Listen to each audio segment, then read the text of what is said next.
Okay, yeah. So I think we can start. Good morning to everyone. Welcome to the third annual virtual Excelsior workshop. This workshop is a part of a series of annual workshops with participation of all national and international stakeholders of Excelsior, addressing different activities of the ERATOSTHENES Centre of Excellence. This year's virtual workshop focuses on entrepreneurship and innovation in Earth observation and brings together experienced stakeholders from the industry that develop innovative applications using Earth observation data. We start today's workshop with a welcome note by the Deputy Minister of Research and Innovation and Digital Policy, Mr. Kyriakos Kokkinos. Good morning, everyone, and I'm glad to be with you. I really admire the work done by Excelsior, and I would like to deliver this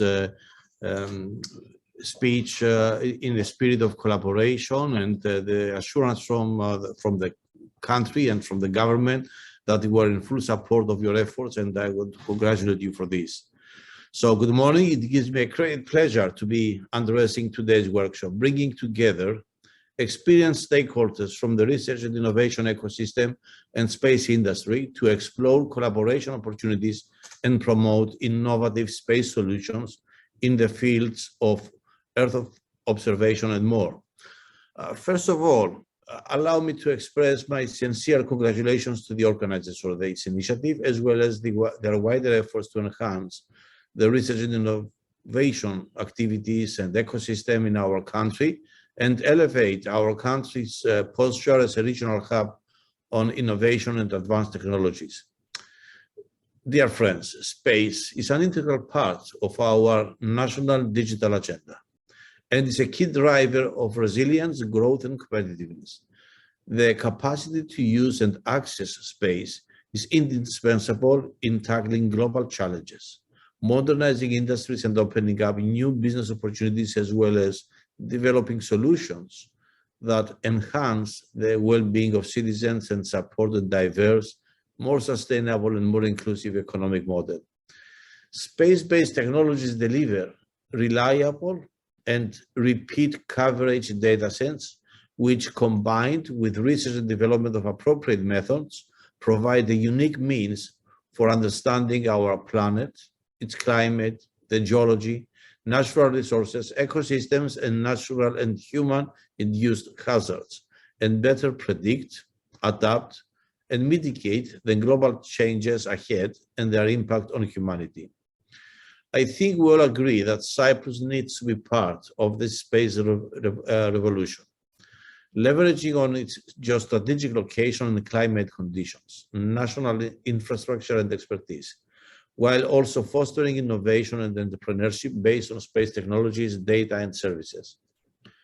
I want to assure you that our government is fully committed to investing in this very promising sector as part of our 2035 vision and beyond. To this end, we have initiated a number of targeted actions, among them being the development of a dedicated space strategy and national space law to strengthen and expand our local ecosystem and create an innovation and investment-friendly environment. This is a key step towards this direction to create a Space Business Incubation Center for innovative startups, which will be located within ERATOSTHENES Centre of Excellence, one of our key partners in this challenging journey. This is exactly the kind of elevated, multi-stakeholder, public-private partnership that we aim for, not just with ECO, but across government, academia, and industry. Designing funding instruments and support mechanisms at national level, utilizing European flagship programs such as Copernicus, which is dedicated to Earth observation, and enhancing cooperation with the European Space Agency to unlock our country's and Europe's full potential. I think it is worth noting that as part of our new agreement with ESA, we have secured an increased subscription of 2.1 million that provide us with the context and tools to put forward even more ambitious objectives including transitioning earlier to associate member. We truly believe that despite Cyprus' small size, there is a considerable potential for advancing space technologies and applications and establishing our country as a regional hub in the field. The ERATOSTHENES Centre of Excellence has been pivotal in paving the way for Cyprus to enjoy the space arena, generating new opportunities for innovative research and establishing important partnerships at all levels. The government is only a part of this fast-growing ecosystem. We should all work together to achieve our goals for a more sustainable and smart future for all of us. And once again, thank you for coming, and I wish you a productive day. Apologies, I cannot be with you for the rest of the day, as I have a ministerial council that follows just right after. So I would be glad to receive the deliberations and the conclusions of this meeting of today and see what and how Cyprus can be a partner of yours. Thank you very much. Thank you, Mr. Korkinos, for addressing our workshop. We also have the Chief Scientist for Research and Innovation, Dr. Nicholas Mastrogiannopoulos, for another welcome note. Good morning to everyone, esteemed dear friend, Deputy Minister, distinguished guests, ladies and gentlemen. It's with great pleasure that I also welcome you to this third virtual workshop for the Excelsior project with a view to tackle entrepreneurship and innovation in Earth observation.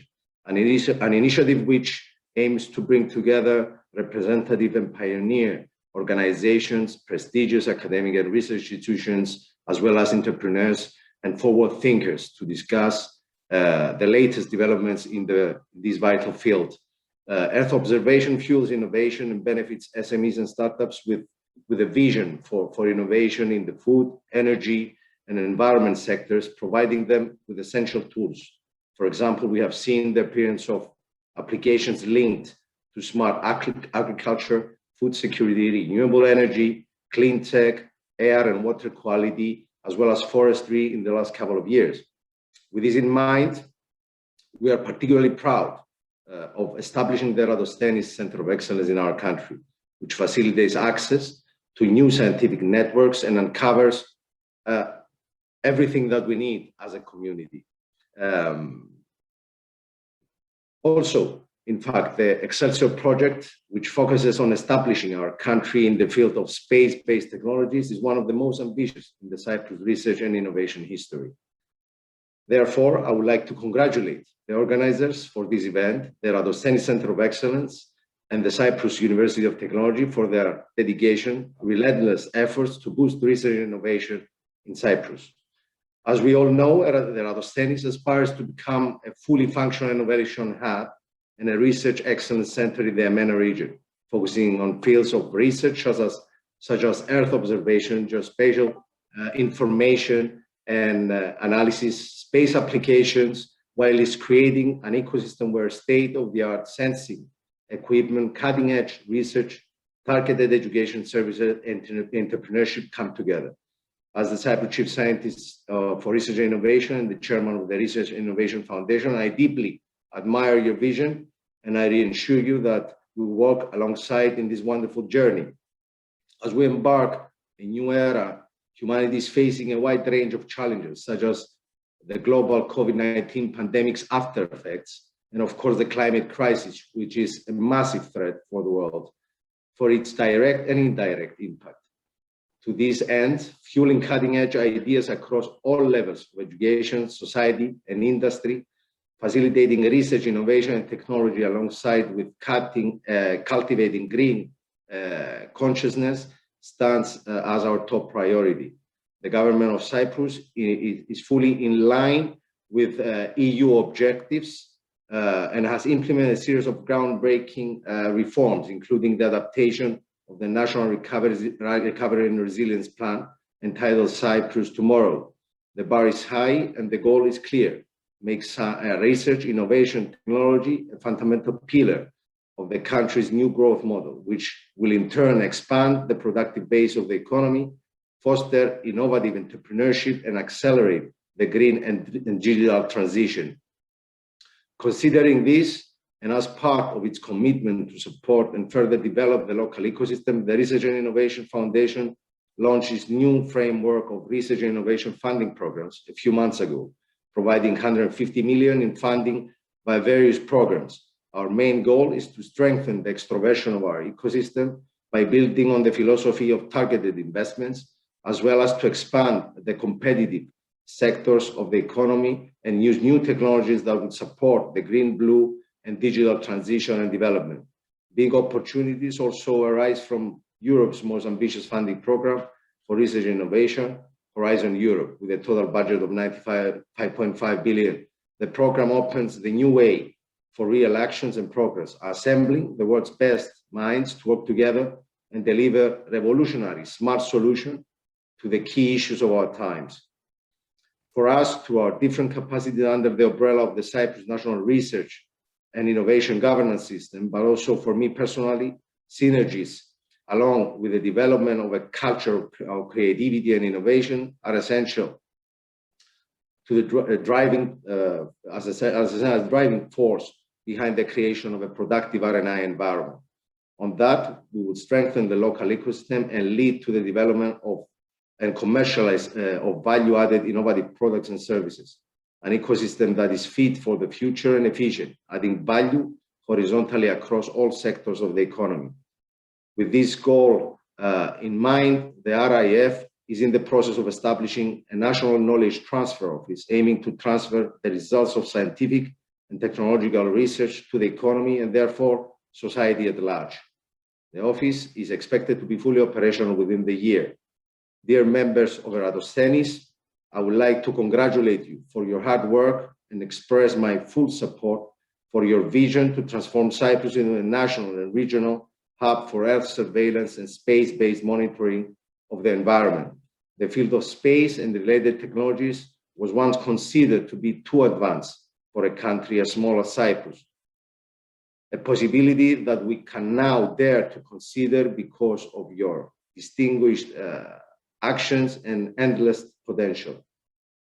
Let's all together join forces and build a future driven by research, scientific excellence, and innovation, and future that is brighter and more resilient for the generation to come. Thank you, and I would like to congratulate you for this event once more. Thank you, Dr. Mastrogiannopoulos, for this encouraging welcome note. So now let's proceed with a presentation by Professor Theophantos Hadjimitsis on how the ERATOSTHENES Centre of Excellence is paving the way for Cyprus to enter the space arena through the Excelsior Horizon 2020 teaming project. Can you see my screen? Yes. Okay. Before I will start my presentation, I would like to express my sincere thanks, gratitude, and appreciation to the Deputy Ministry of Research and Innovation and Digital Policy in Cyprus, and especially also to the Chief Scientist for Research and Innovation, Dr. Nicholas Mastrogiannopoulos, for their excellent support at the Excelsior project at the ERATOSTHENES Centre of Excellence, and especially to the research and innovation arena in Cyprus. Thank you very much for your excellent support. And finally, the government of Cyprus for half funding the Excelsior Horizon 2020 teaming project. Thank you very much for your excellent words. My name is Theophantos Hadjimitsis. I am the coordinator of the Excelsior Horizon 2020 teaming project. I am the managing director of the new entity that has been established 2 years ago, the ERATOSTHENES Centre of Excellence, through the Excelsior project. And I am the ex-vice director for academic affairs of the Cyprus University of Technology. Who we are?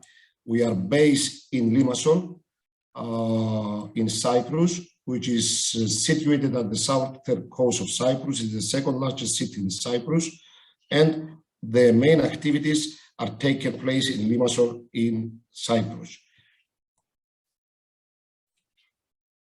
We are based at the Cyprus University of Technology premises, which has been established by law on 2003, and through the Excelsior Horizon teaming project, we have the opportunity to upgrade the existing activities in Earth observation, remote sensing, and geoinformatics in our university. And through the Excelsior project, we have the opportunity to establish for the last 2 years the new entity, which is owned by the Cyprus University of Technology. It's an independent entity with new board of directors, and the name of this entity is ERATOSTHENES Centre of Excellence. Here is the new entity. Has already established in the historical center of Limassol.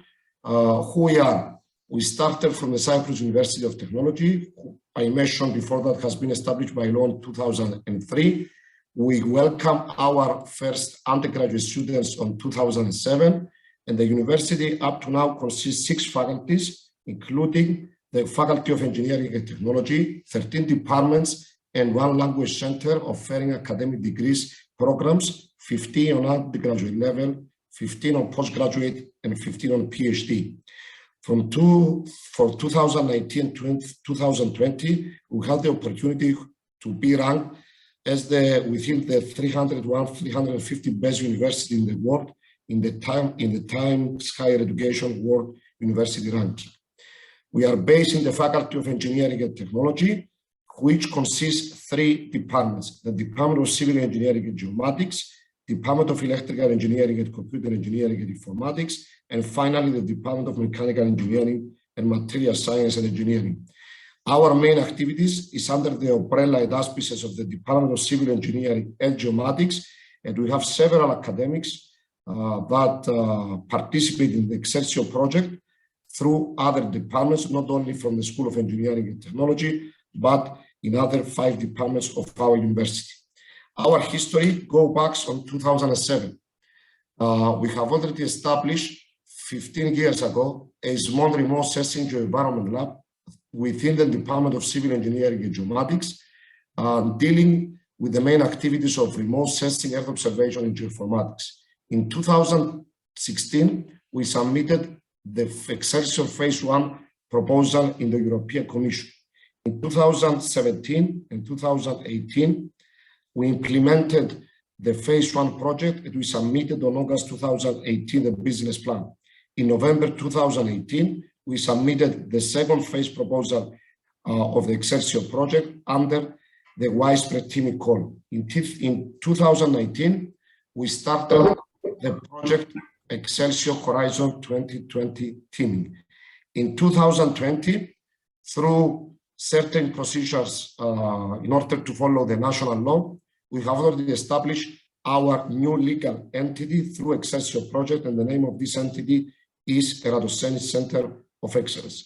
In 2021-22, we have the chance to do the contract amendment and adding also 2 affiliate entities that have already joined the consortium, is CYRIC and PMOD from Switzerland. Our history goes back at the Cyprus University of Technology. We had the opportunity to participate in more than 100 research-funded projects from different sources, like national, European Union, and industry. And the main activity of our lab was remote sensing, space technology, geoinformatics, geospatial analysis, and navigation. We are a member of different networks like ISPRS, NIREFS, Copernicus Academy, FabSpace, GEO, ERCEL, METRIN, NASA, and other important networks like ACTRIS in the Earth observation. We are a member of IRONET, ACTRIS network, and EarlyNet network.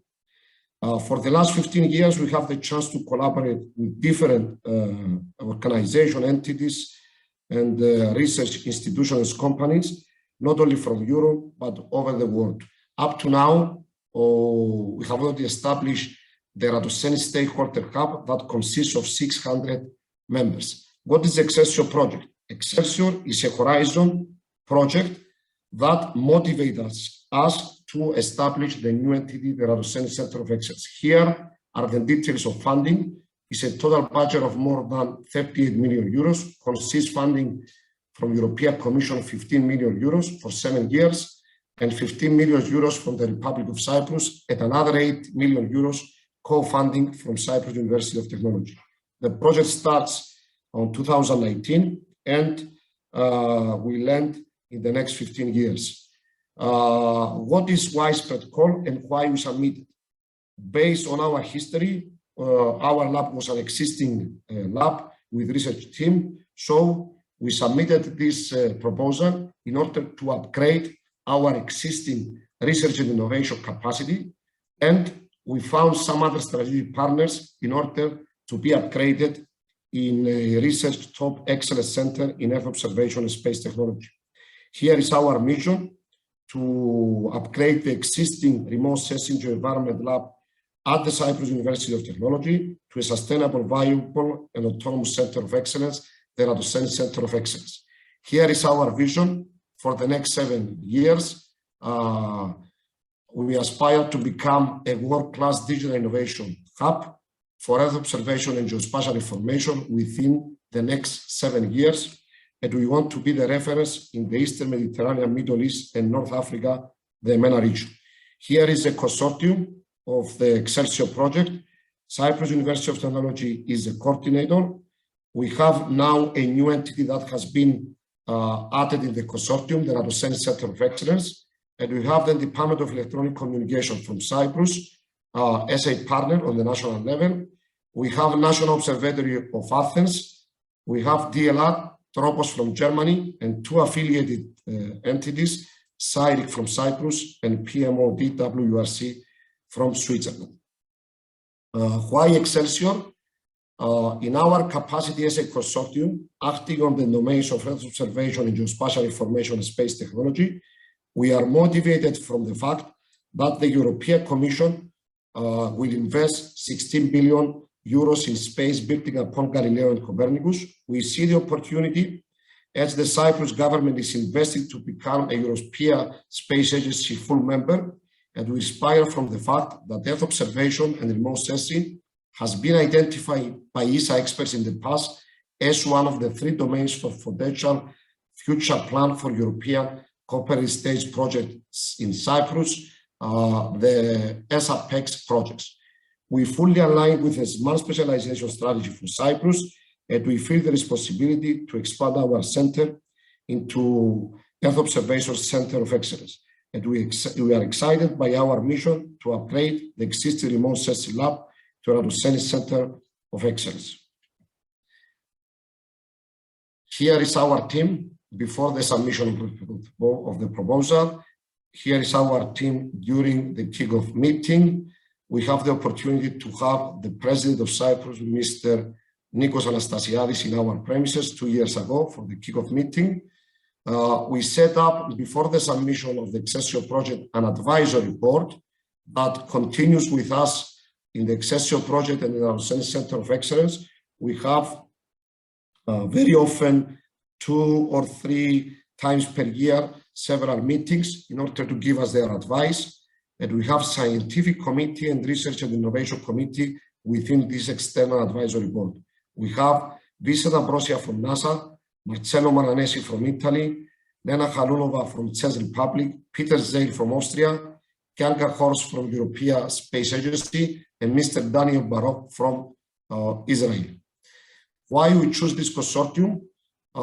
Because we want DLR to help us to establish a satellite receiving station. And I would like to highlight that we are finishing all the procurement procedure in the next 2 weeks, and we are ready to go for an open tender for establishing a satellite receiving station in the premises of Cyprus Telecommunication Authority in Cyprus.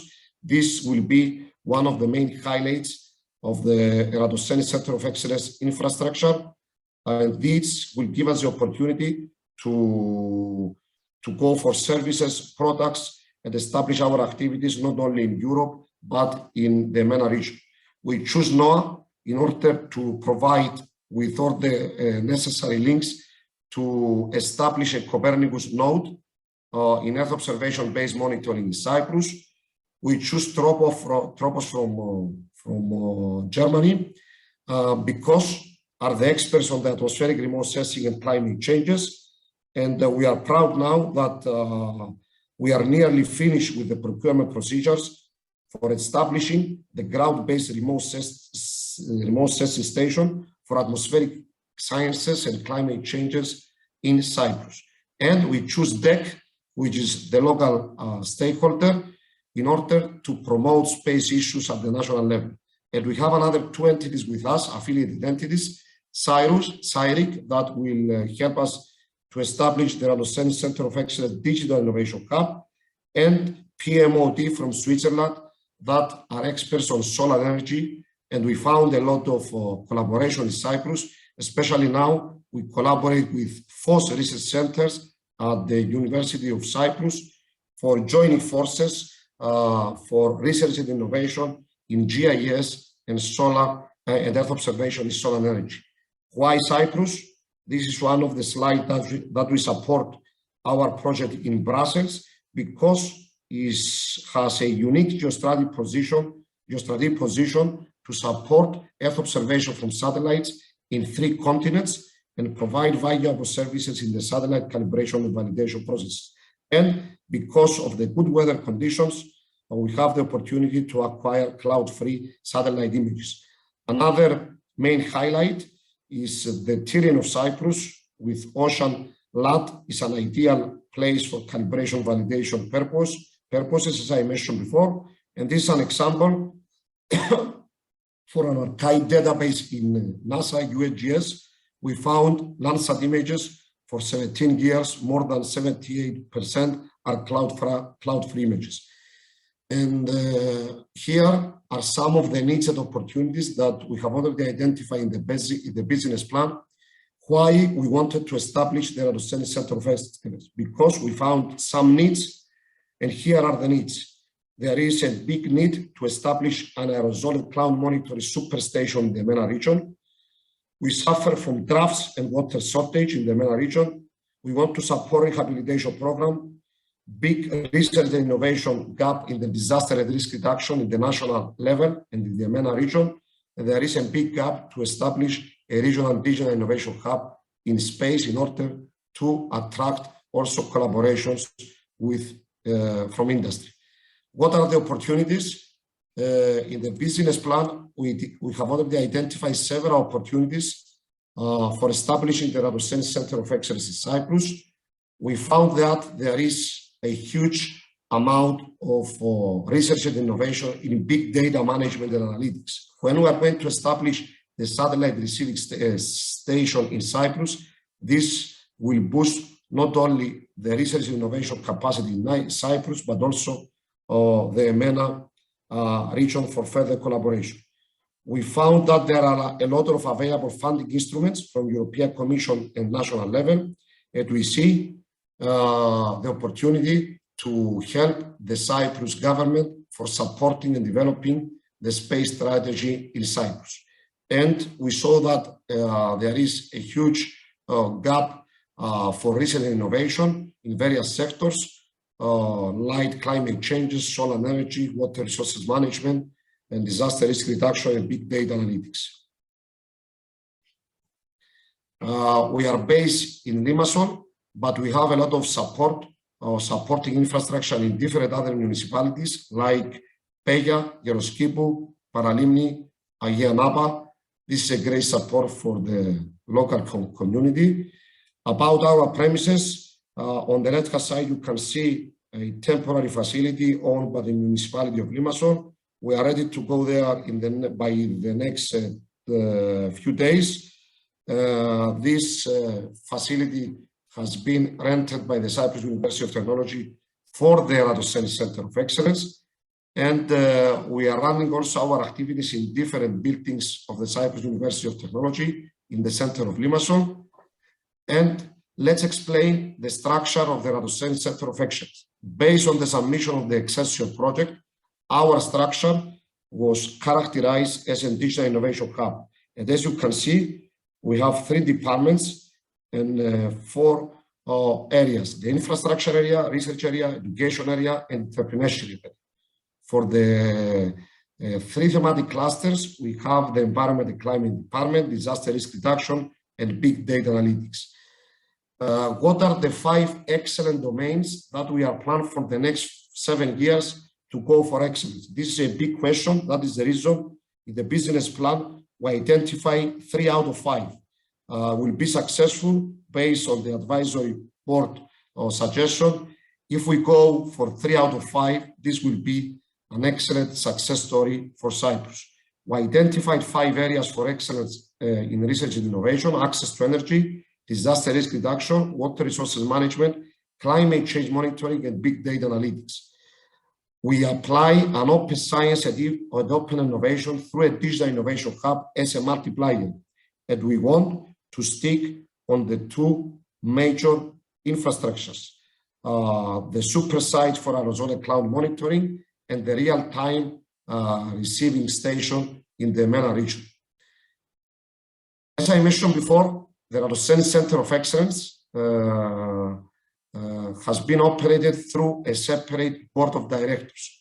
We have 7 members: Professor Evangelos Agilas from CUT, Marios Dimitriadis was the former Minister of Communication and Works, Vasiliki Anastasiadou is not with us at the moment because has been appointed in a new position from the government of Cyprus, and we have Professor Tassos Georgiadis from CUT. We have Barbara Ryan, is the former Secretary and Director of GEO, Dr. Losara Savonara from CNR in Italy, Nektarios Chrysoulakis from Forth, and we had in the past Christos Stylianidis, the former European Commissioner, and we are ready to substitute also Dr. Christos Stylianidis.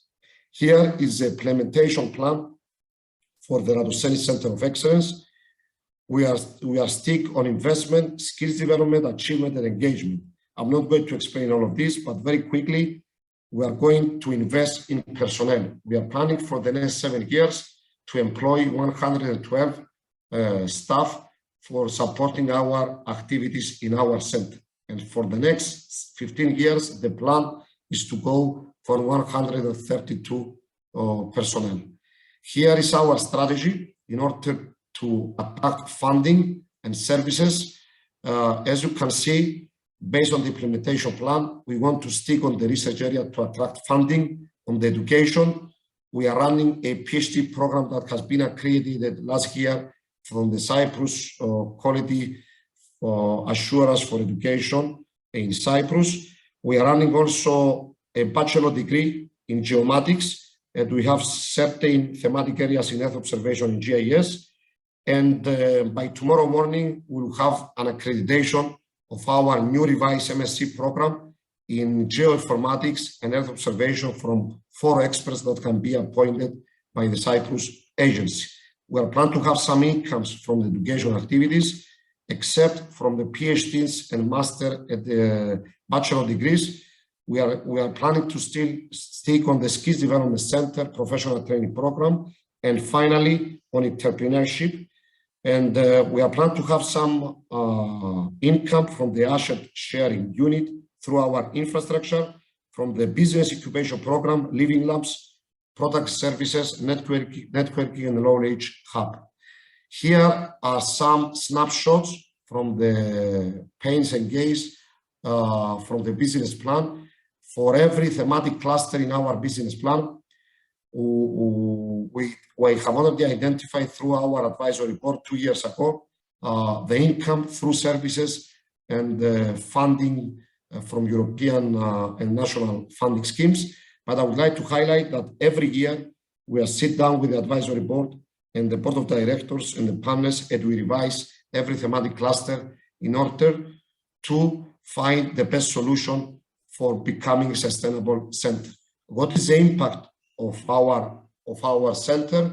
We want to provide relevant information for decision making to industry, governments, academic and research institutions, and we want to support policies on the local level, in the MENA level, business development, improve the quality of life for all citizens, generate economic growth. Here are the 3 infrastructure that we are planning to install. On the right side is a big antenna. Hopefully we have this antenna in the next 2 years, and the GPS on the left-hand side. We are ready for this. In the next 1.5 years will be in Limassol. I mentioned before about the uniqueness of Cyprus for supporting Earth observation programs. I would like to mention that the antenna will be established in Cyprus with the great help of DLR. We went to DLR in Germany to see the specs, the several antennas that have been run in DLR in Germany, and we want to support different missions from this antenna like S, X, and K band and other satellite sensors. I would like to mention that this will be an excellent opportunity to download real-time data from different satellite sensors, not only for the European level, but for the Eastern Mediterranean region. Here are some snapshots on the plans on the area that we're going to establish the GPS. Here are some instruments that consist the GPS. We have already finished the procurement 5 of the 7 items of this GPS that consists dystrometer, microradiometer, poly-X, Raman lidar, cloud radar, Doppler lidar, solar radiation station, sun and lunar photometer. 2 years ago, we are proud that Tropos provide us free of charge. This is a kind support from Tropos, 800,000 euros and a poly-X lidar. This poly-X lidar is still operating and running near the old hospital of Limassol, and we are taking measurements to support our research and innovation activities. We want to stick on the multi-actor approach. We want to engage all the stakeholders. We want to serial maintain from public sector, SME, different organizations, and this an extra highlight of the Excelsior project. Based on the multi-actor approach, we have already planned and we started different activities on skill development programs, professional training programs, networking and knowledge hub. This is one of the highlights that and the initiative that we are running now. We want to establish an open access knowledge and networking hub with NOAA, regional exploitation platform, and now we're working on the Living Labs and business incubation program. I have some slides later on business incubation programs and Living Labs. I will explain later on. In Excelsior, the ERATOSTHENES Centre of Excellence, we are proud that we are adopting the quadruple helix innovation model. We want to collaborate with industry, government, social organizations, citizens, and academia. We are not sticking only to collaborate with one sector. We want to join forces all together for the benefit of research and innovation arena. As you can see, through the Excelsior submission in the Horizon Teaming thematic area, we had the opportunity to take supported commitment from more than 95 organizations from Cyprus, Europe, and in the whole world. I would like to mention that from Cyprus, we got a big support from different ministers, 19 government departments. We have a strong support from our National Telecommunication Authority, SITA. We have a commitment for the next 15 years to host our satellite antenna station in their premises. And this is an example of the big international support that we have from NASA, ESA, Israel Space Agency, Airbus, Hexagon, ERSL, GEO, ISPRS, MIREVS, Copernicus Academy, Aristotle University, NTUA in Greece, University of Sheffield, Ben Gurion University, Tel Aviv, Ford, TUM, and National Research Council of Italy. Very quickly, I'm going to explain and present some case study from funded projects, some services and products that we have already started working on this through Cyprus University of Technology and the ERATOSTHENES Centre of Excellence umbrella. I have already selected to present very quickly 25 case studies from application projects, products and services. We are using space to support deformation monitoring, flood risk assessment, water leaks detection, fires, agricultural application for irrigation monitoring, cultural heritage, looted areas, mapping and monitoring through Earth observation and spectroradiometric measurements, risk assessment in cultural heritage. This is a new infrastructure that has been funded from our research and innovation foundation for insert technology using laser scanning for disaster risk reduction, air pollution from space, air quality and aerosols, maritime surveillance, and land cover land use changes in Limassol, supporting epidemics. During COVID-19, we had the opportunity to establish a GIS platform.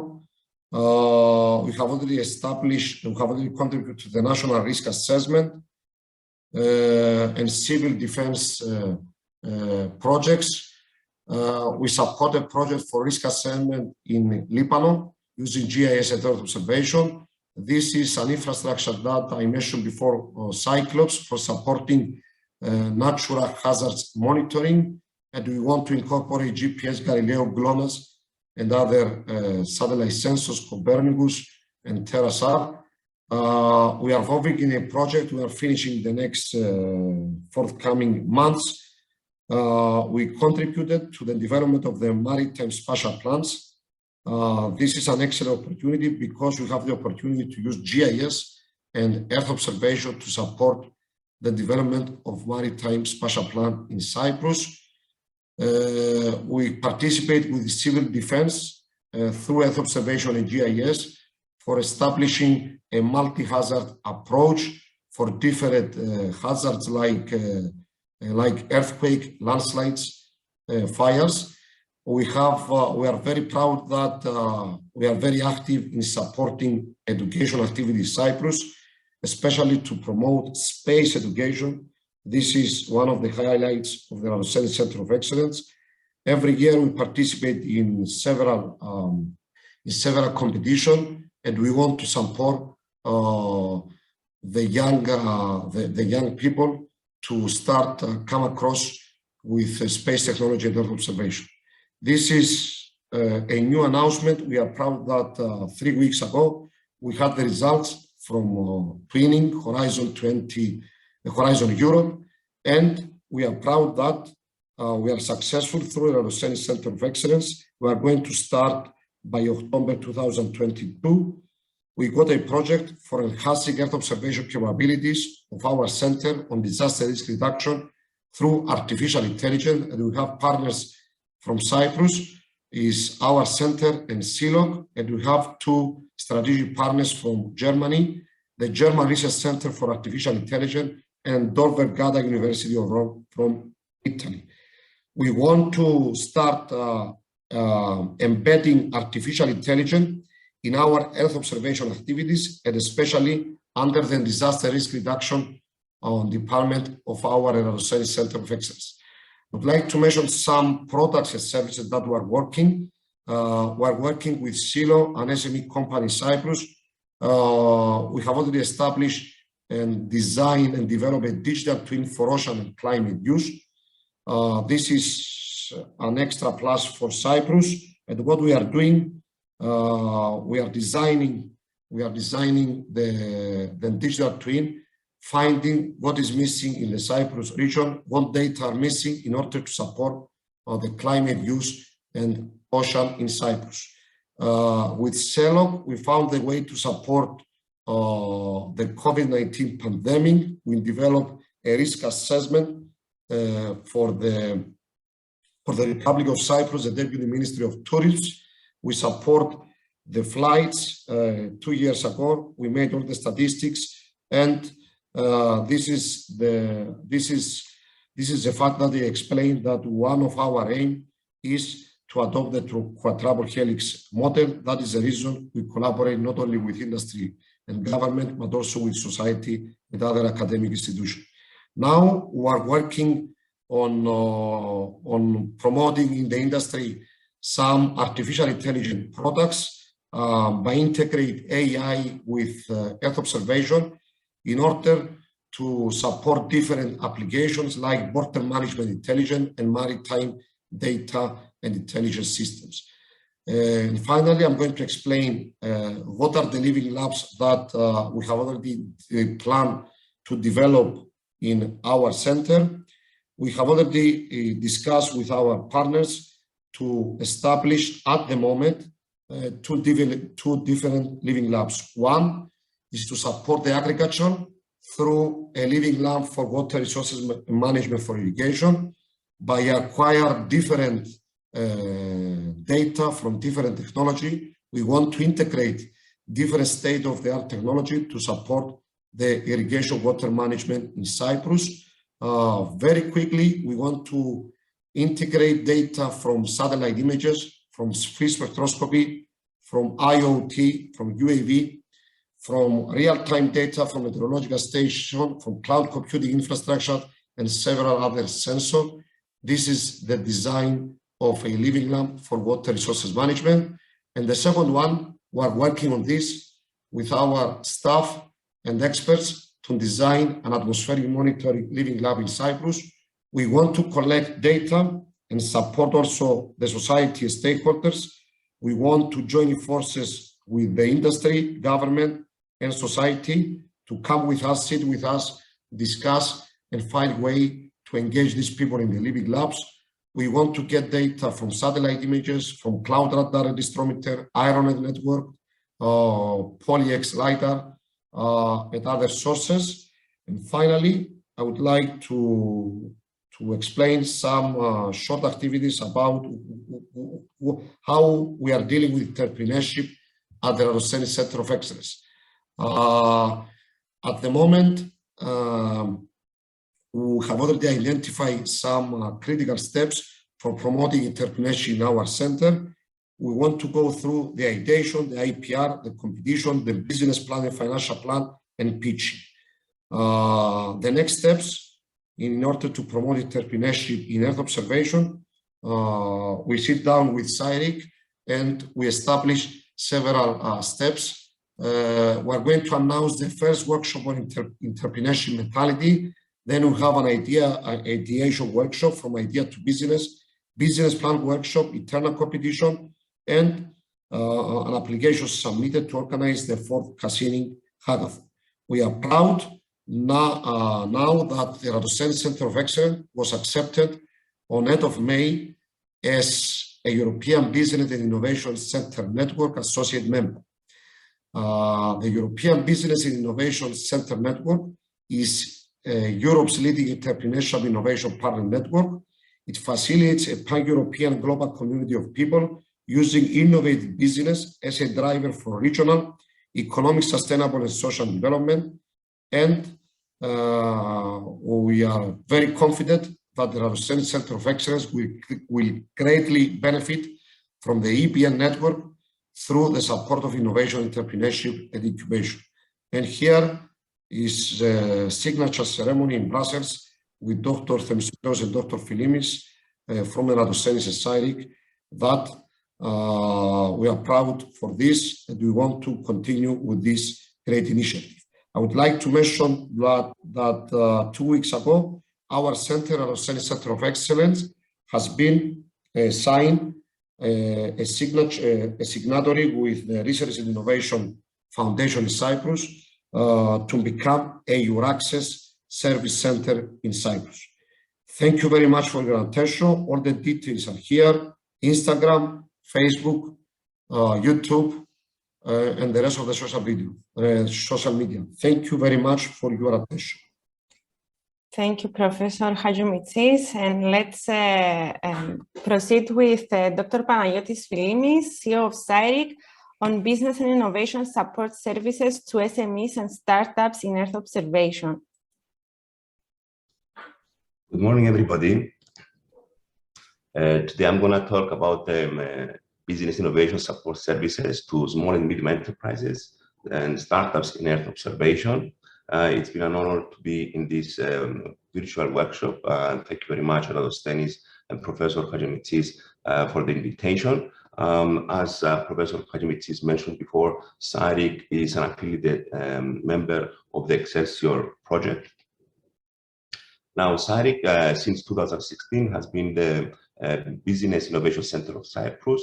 We are certified as a full member by the EBN, and we are members of many organizations. Some important ones is the Business Angels Europe, who have access to more than 60,000 angels in Europe for startups and SMEs, and also members of the industrial associations in Cyprus.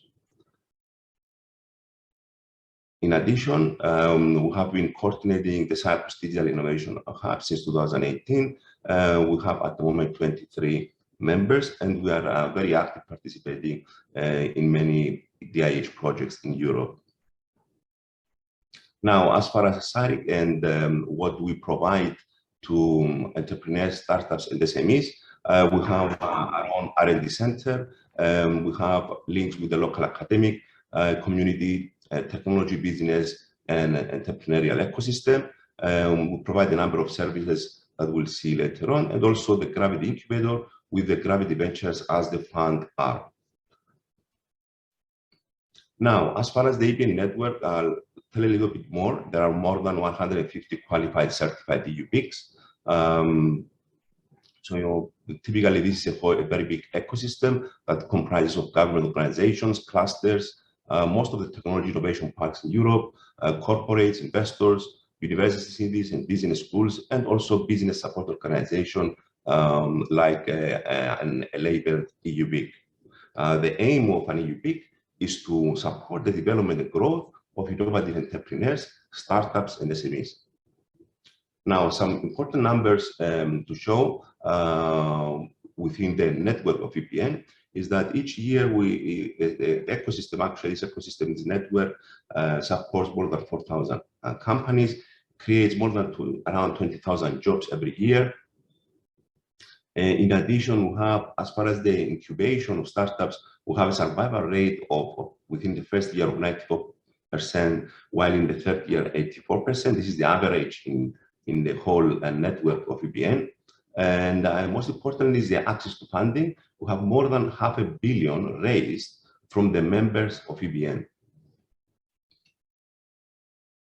Now, as far as the services we can provide to the ecosystem and supporting also startups and SMEs and entrepreneurs from the Earth observation industry and also the space industry, is first of all is the idea conceptualization. We work together with them, and we basically try to optimize and work on the business idea.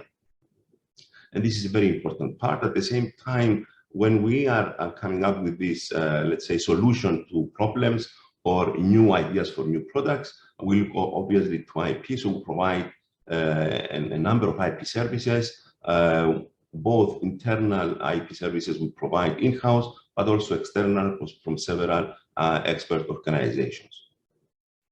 In addition, we assist in the R&D and the fast prototyping development. We have a huge infrastructure in prototyping, and as you can see also with what we provide within the portfolio of SARIC departments. Also in the product design, there are certain products that we can go up to TRL 9. In addition, we provide or will be providing also small scale manufacturing in our new premises in Ergates industrial area. Now, as far as the entrepreneurial services, there is the seed funding. So typically when a startup joins and enters the Gravity program, receives also seed funding in order to accelerate the product development process. In addition, we provide the business support services, which actually ranges from business models, market analysis, competition, and building the actual business structure and organization. Now, as far as the facilities, we provide access to all the facilities of SARIC and Gravity Incubator, and as mentioned, we'll have also industrial facilities. So startups and SMEs will have the luxury to produce at least some of the initial, of their small production of the initial entry to the market. We will also provide the innovation support services and obviously the technical support, and at the end is communication and pitching, which is mainly for to prepare SMEs and startups to raise investments of funding.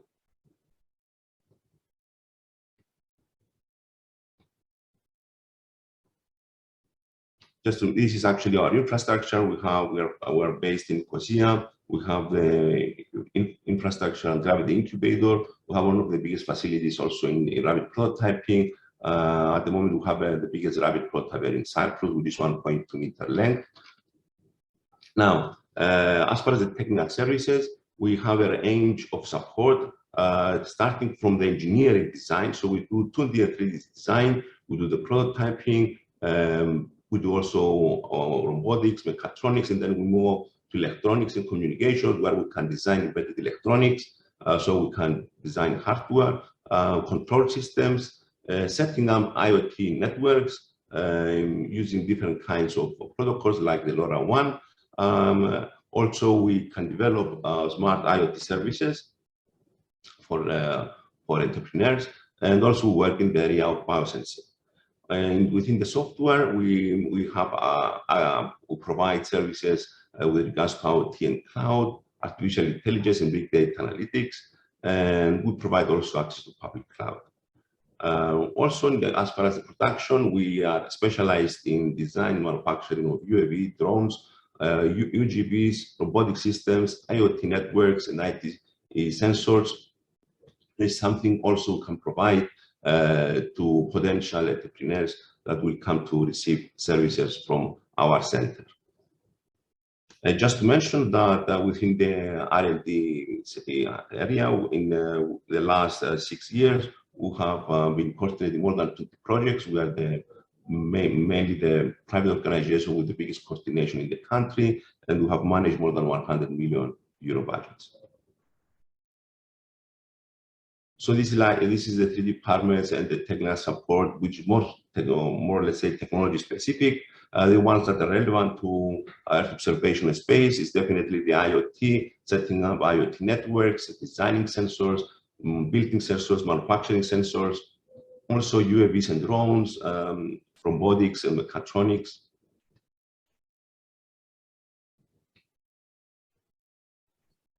So all these facilities and services can be provided also to entrepreneurs and startups from the Earth observation and space sector. Also setting up IoT networks. We have the biggest LoRaWAN network at the moment in the country. Now, as far as startups and the spin-outs, we have Gravity. We help startups, we support tech startups and aspiring entrepreneurs. There's a number of services we provide also at Gravity. Some of them have already been mentioned. It's very important to mention that we are sector agnostic. That means that our personnel is trained to assist startups from various sectors. So even if a startup that comes from the space sector and involves either the design of a robot that contains, let's say, a GPS device that will use Copernicus or other kind of space data. So we have accepted and we have incubated startups in various sectors of the industry. Now, I would like to mention a little bit about the creation of service and value chain. So we are helping the ecosystem by providing the stimulation services, is the awareness raising, the networking, promotion, hackathons, startup weekends and bootcamps. These are some of the initiatives that we provide within the area of Earth observation and space. Just to mention that we have run the first Cassini hackathons in Cyprus 2 years ago, very successfully. We were the #1 proposal in the whole Europe, and also with the biggest participation in Europe.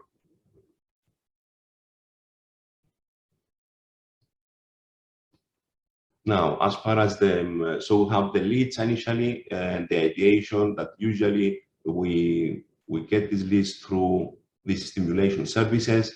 Then we have the selection services where we will see and examine through innovation diagnostics and select the specific entrepreneurs and startups that will join the incubation program or acceleration program. And we provide access to early stage finance. We assess the team, and obviously we provide also the initial steps of a startup to build their prototype, their business models and their business planning. Then it follows by the like pilot production, the incubation, let's say, period where we have the startup services, which is access to markets, the coaching and mentoring, commercialization, providing office space, access to finance, training, legal support, and the team development. As far as the scale-up services, which is the market introduction, market scale and expansion, we provide support for the sales and customer acquisition, access to funding, support on internationalization, especially through our network at EPN, where we have many organizations that provide support in different continents in the globe.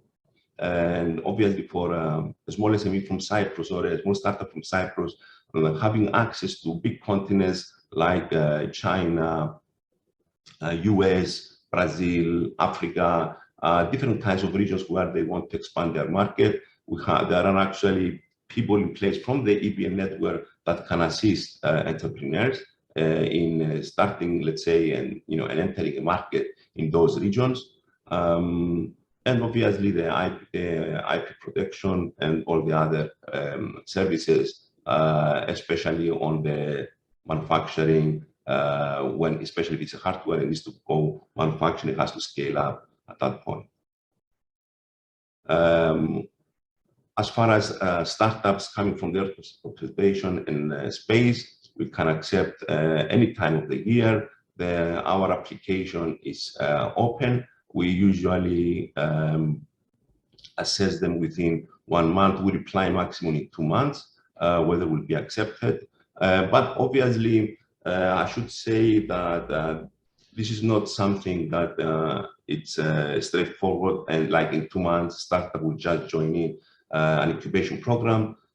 We usually have a phase which is called pre-incubation, pre-acceleration, where we basically we assess the team, we work with the team until it enters the incubator. So basically the type of contract and duration also will depend on the type of the idea and the nature of the business. Being in a country of this size, it's very important that we don't provide a fixed curriculum. So we design the journey of a startup, and that is from the time it has the, let's say, prototype, or even if it starts from an idea, going to commercialization. I should mention that incubation period in Europe, in conventional incubators, it ranges in an average of 3.5 to 4 years.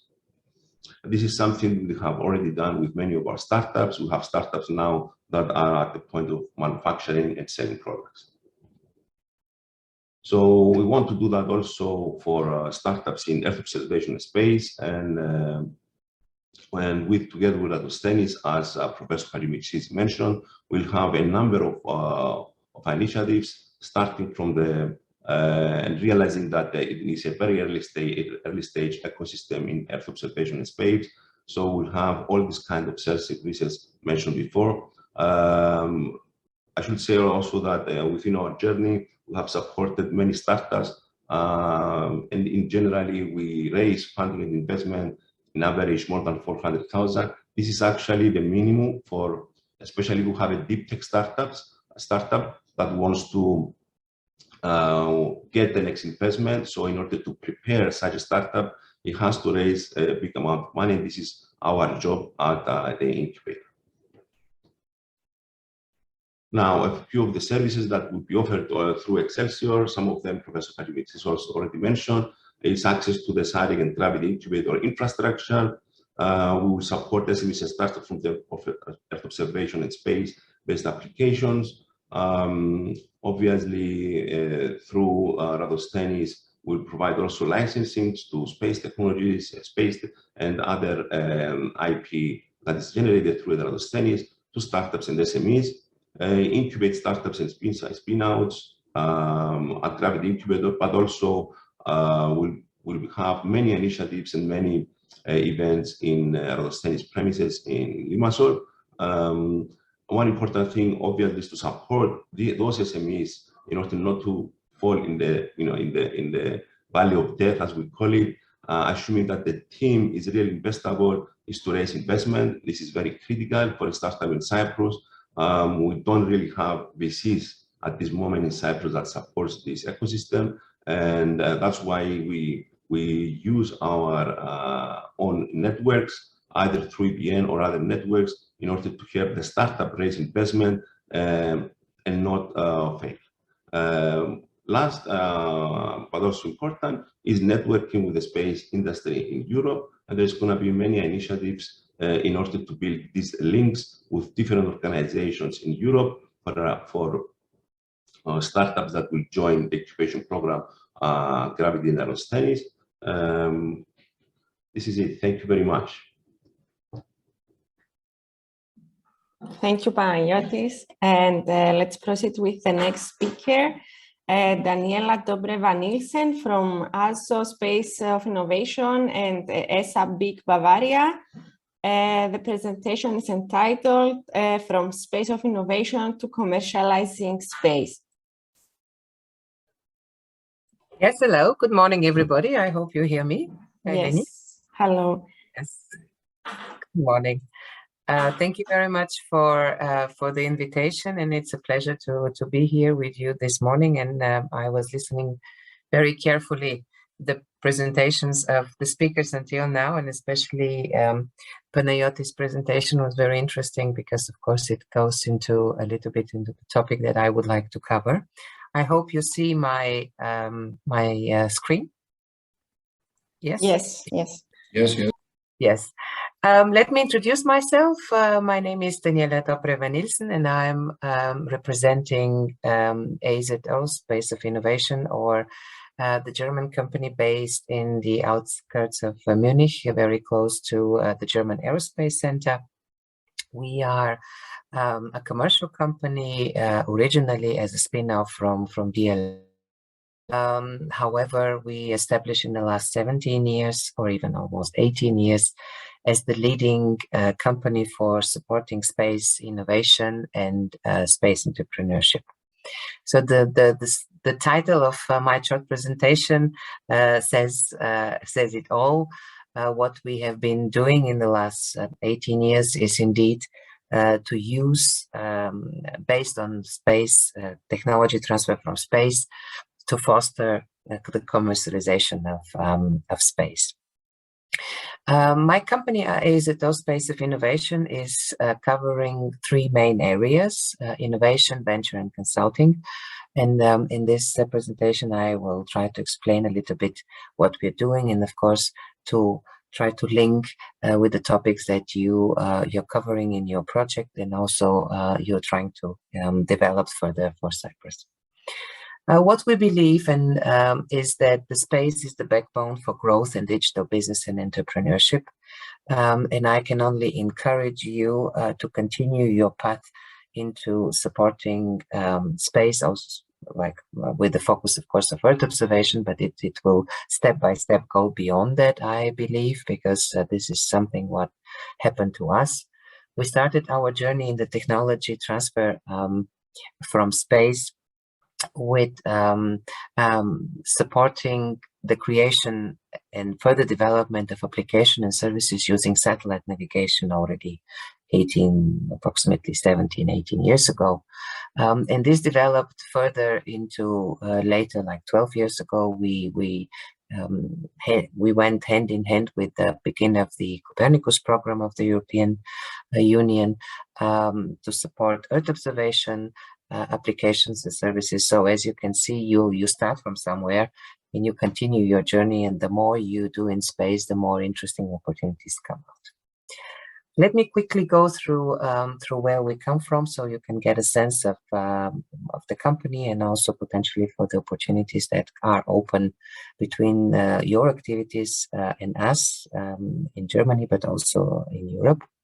We have been active in scouting innovation through mainly through innovation competitions, hackathons, and EPCANs. Based on these innovation competitions in space, we have created the biggest innovation ecosystem that is even growing now, also supported by new initiatives and with other stakeholders and players. When we talk about innovation and innovation programs, there is always an element of outreach through events. So through the innovation activities that we started so many years ago, we have been also quite active in concepting and organizing big space events, like, for example, like the European Space Solutions in the past, but also the European Space Week on behalf of the European Commission. And as I mentioned, app camps and hackathons were also or still are part of our portfolio, and we have been supporting different institutional organizations like the European Space Agency with the Space App Camps since 11 years, or the European Commission with the Copernicus hackathons that were organized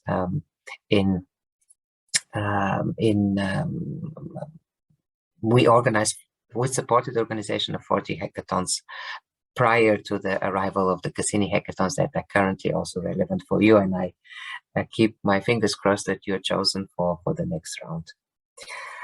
What actually also makes differentiation for us is our experience and competence and capacity for supporting entrepreneurship. We started our journey in this direction again in establishing the first business incubator for applications and services for startups using satellite navigation many years ago. And 12 years ago, this activity then led us to the establishment of the first ESA business incubator that was founded in a non-ESA location, namely in Bavaria, in the outskirts of Munich, in Oberpfaffenhofen, where we are based until today. I will talk about the ESA business incubator and what we are doing there a bit in a few minutes. However, here I would like to mention other activities that we have been also very active on the pan-European level. These are the Galileo incubation program and also the Copernicus Accelerator that we managed on behalf of the European Commission in the beginning of the Copernicus Startup Program.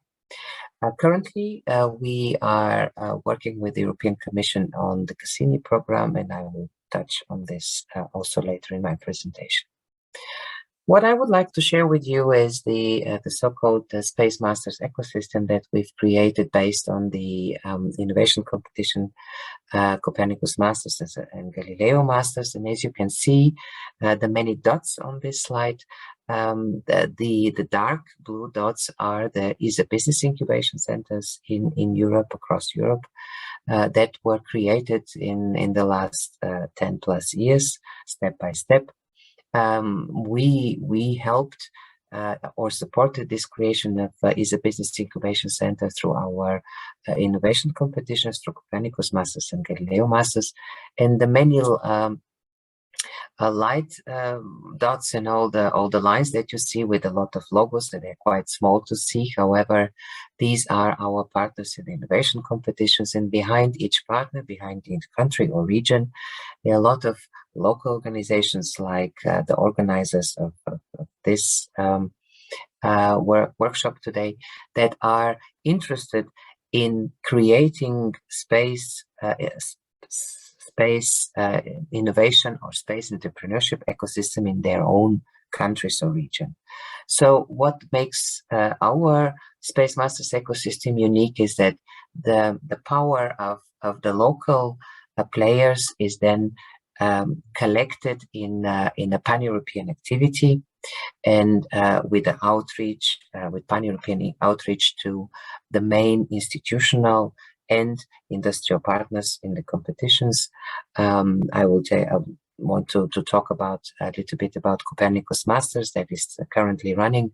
Copernicus Masters is an initiative of the European Space Agency, ESA, and offers a chance for innovators, startups, students, and all different types of maturity ideas for applications and services using Earth observation to apply for certain challenges offered by other by ESA, of course, and other institutional and industrial partners. The Copernicus Masters in its 12th year of existence. this year, and we're very excited to see how the development of the Copernicus Masters continues and how we develop this journey since 2 years, also with local, regional partners for the execution of the Copernicus Masters. So on that point, I would like to really encourage all innovators and potential winners out of Cyprus to consider applying for Copernicus Masters. Currently, the open call or the submission phase is open until the 8th of July.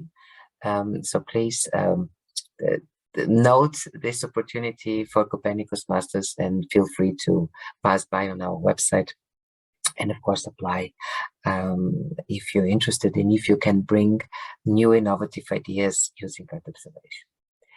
On this slide, we have put together the top 200 companies that came out of the both competitions, Copernicus Masters and Galileo Masters, for the period of 2004 and 2021. We have analyzed that these companies have created 7,000 jobs with a turnover of more than 380 million in 2020 and raised 1.2 billion of venture capital. And as you can see from this slide, even though the logos are quite small, we are covering a wide variety of industry areas, starting with, of course, the clear satellite and space-related areas like satellite production and operation, launches, and space logistics, and so on. So this is the pure upstream part, but also a huge area of downstream areas, starting from marine, agriculture, mobility, transportation, energy, oil, emergency, and so on. So this is something that we are very proud with, that our partners have enabled us to support all these startups in all these areas. And I'm sure you will recognize companies that you are aware of. A very brief overview of ECoE Bavaria. ECoE Bavaria remains the most successful business incubator within the ECoE network of 23 ECoEs in the meantime across Europe. You see a slide covering Germany as a country.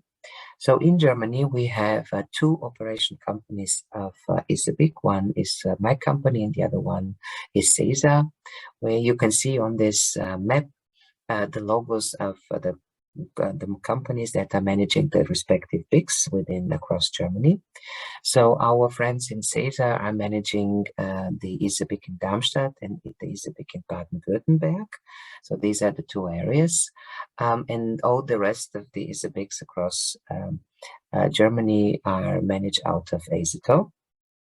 With our, of course, main domain in Bavaria. I will talk about this in a minute, but also we have expanded across Germany. So we have for a couple of years now, Northern Germany in Bremen, but also since April this year, we've opened a new ECoE in North Rhine-Westphalia in Aachen, and we're also working on opening new premises or new activities in Berlin.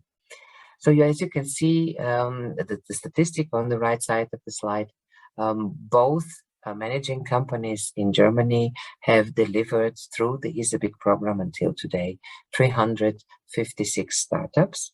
And now comes the very ambitious next phase of the project as such. As you can see, for the period of 2022 to 25, meaning from the next 4 years, we have committed to support further 300 new startups. An extremely ambitious plan, and also something that we are quite confident that we will be able to achieve. But this is only possible by really joining forces on many levels, by continuing supporting the deal flow of startups, by supporting students, by supporting the young generation of innovators that are coming on the stage with new ideas to accelerate their business cases, to help them develop the technology further, and so on.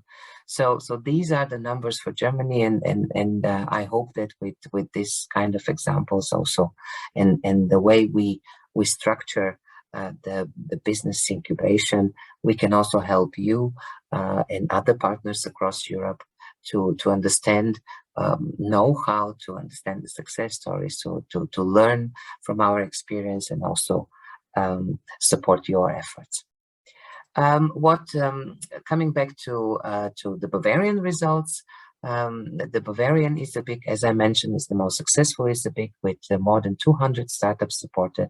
And you can see all the figures now on the screen with all these 204 startups have 160 million in revenue in 2020. And the most we, of course, proud of is the investments into this more than 200 startups, which values of 1.4 billions. This is, of course, only possible because we are offering a very serious package of support for our startups, starting, of course, with the 50,000 euro non-equity funding provided equally from ESA and from the Bavarian government. This is actually valid also for the other German ECoEs that are located in different regions of Germany. So it's always like this, that the regional government is co-supporting the activities of the ECoE.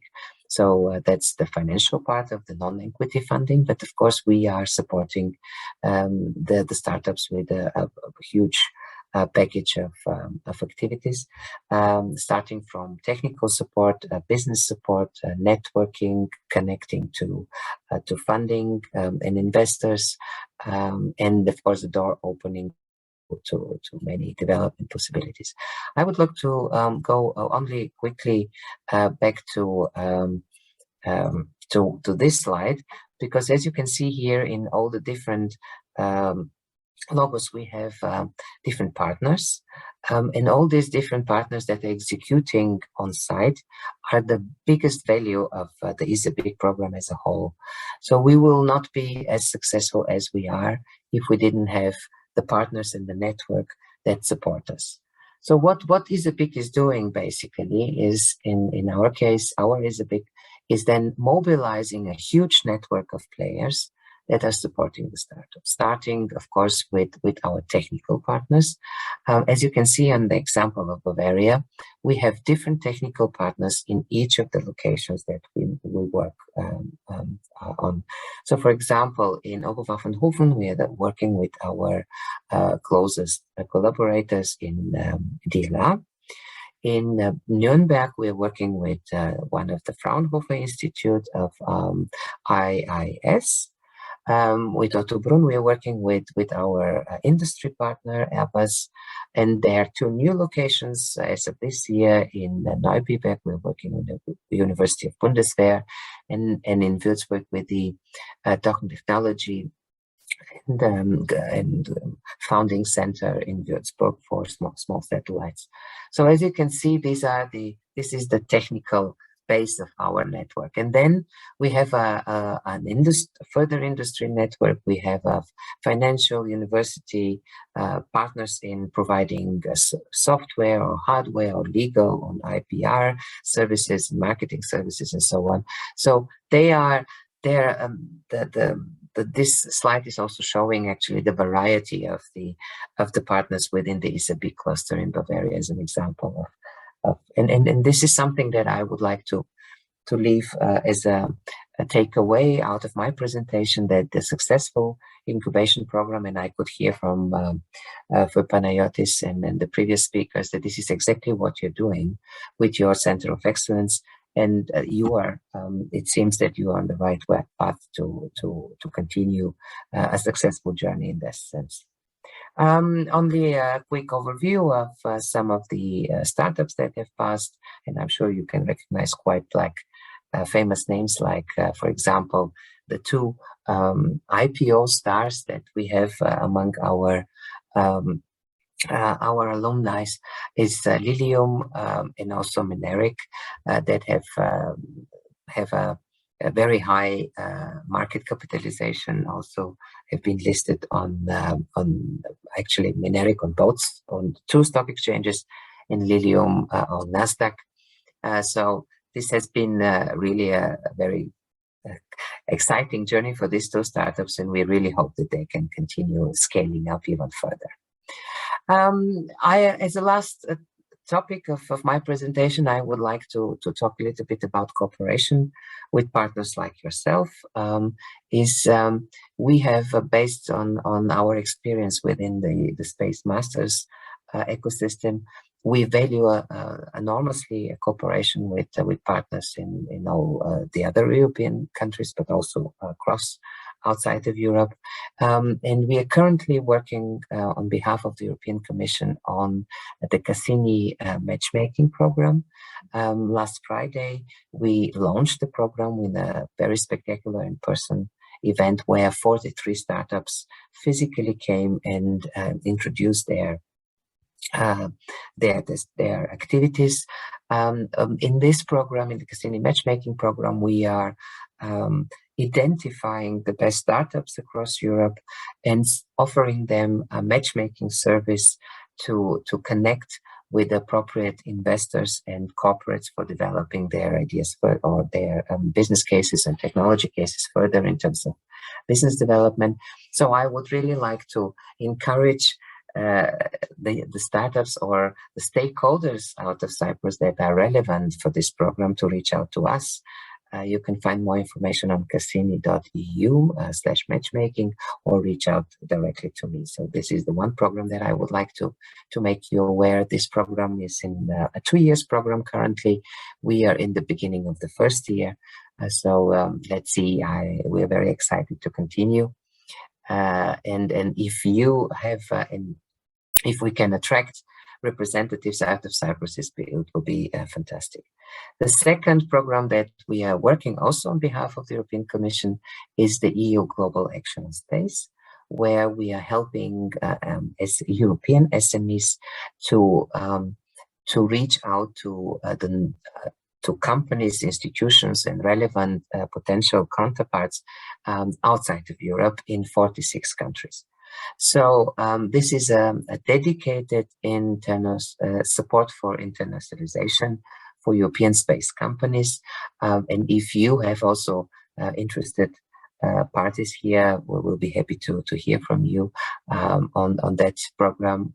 Again, equally here, please feel free to check the website, and of course to reach out to me if you have any specific questions.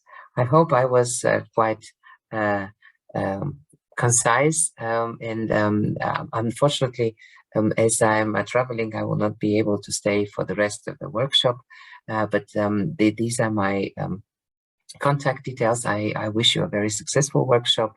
I would like to thank for the kind invitation, and just to say once again, we are happy to collaborate with you. We are interested to hear from you, and we had a visit in our premises a couple of years ago from representatives that are participating in the workshop today, and I fondly remember this meeting.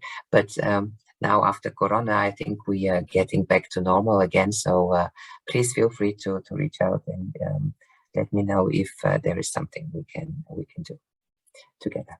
Thank you very much. Once again, thank you for the invitation, and all the best for the workshop and beyond. Thank you. Thank you for showing us all the opportunities beyond the national level. And let's proceed with a presentation by Veronica Boreiko from the European Association of Remote Sensing Companies on innovation fueled by Earth observation and the examples of Parsec and FIRE projects. Yes, indeed. Thank you very much, Eleni. I hope you can see my screen and hear me well. Thank you. So thank you very much, everyone. My name is indeed Veronica Boreiko. I'm representing European Association of Remote Sensing Companies. And I think it's a great pleasure to present after previous speakers, because I could see the familiar logos of companies from our networks and the ones who were also participating in our initiatives. And I think this is great, because also the other thing is that when companies and entrepreneurs participate in such initiatives, they're more prone to attract other funding and be a part of other initiatives as well. So that's the support happening between the initiatives. And yes, indeed, today I would like to present two, let's say, success stories, which is Parsec Accelerator and FIRE project. But also I would like to give a little background of what is the methodology, let's say, we as ERSC use, and also what are the elements we focus on in the projects to support the innovation, the entrepreneurship among European companies. So first of all, just as a starting point, ERSC is a network of currently 136 members. We are covering currently 25 countries. Why is that important? First of all, of course, we have a big crowd to work with, to discuss with, to offer the projects and innovation support to. But on the other hand, it's mutual. So we get the feedback, we get information from them to adjust the offered support. So what we actually do as ERSC and where we get the information from are diverse activities, obviously. But what I would like you to focus on and maybe to remember after this presentation are these small elements I included on the screen, which is industry survey, Sentinel benefit studies, and several of our platforms and a magazine. So basically, as an association, we have several tools through which we interact with the community, with our members, observer members, with other important stakeholders in the whole community, in the broader ecosystem, not only the companies. And we collect the information. That's why currently on annual basis we issue industry survey, which just checks the status of the industry, what is happening in the sector. So please go to our website and take a look. Sentinel benefit studies are a series of studies where we take case by case and show the benefits of the use of Sentinel data and how it transforms the traditional methods and the communities of users. And additionally, the important elements I wanted you to remember is EOMOL and EOPages, which are special, I like to call them like social media, but I think it's not an official term. It's a space, it's a platform where you can take a look at different offers of EO companies. So then as a user, you can look for that, but also as a provider, you can promote yourself there. And additionally, we have EO Wiki and EO Map, where we share new ideas, new content, what is relevant currently in the ecosystem. But so based on all of these interactions and all of these tools we're using, we are able to work on bigger projects and exactly provide support to companies, entrepreneurs, to boost their innovation with the Earth observation. And here you can see, let's say, the ecosystem of different projects which we're working on. But today I would like to focus on two of them, Parsec and FIRE. So Parsec is our already success story. Luckily, we have closed it by the end of 2021. But why is it special? First of all, it was very big. And it really finished with great success story to share with you today. So to start with, based on this information we gathered, as I mentioned, we were able to identify what are the sectors that have the potential to be fueled, to be supported with the Earth observation. And we selected food, energy, environment, because these are the ones that are already pretty crucial. I have a pretty crucial share of the use of the Earth observation, but also there is a huge potential to innovate, especially looking at the new directives and, for instance, Green Deal. And what is another special thing about Parsec is that we use this innovative flow of selecting and inviting people to join us. So first, through the first open call, companies could apply, and they were selecting each other in a peer-to-peer evaluation. And I think what was super crucial about that part is that they were selecting teams they want to work with. So that way, you're not ending up with the ones who have the highest score, evaluated by the experts, but these are the ones that you want to work with as from perspective of the user, because that's also important. We put there together representatives of these three sectors, so users of the agriculture sector, for instance, farmers, we had them on board, and they were selecting companies from the Earth observation they would like to work with. Then they could matchmake with our support and apply for the second open call together as teams. So they created teams of the Earth observation companies and users, or from different representatives of different sectors, different countries, and 15 best teams were selected to receive further support.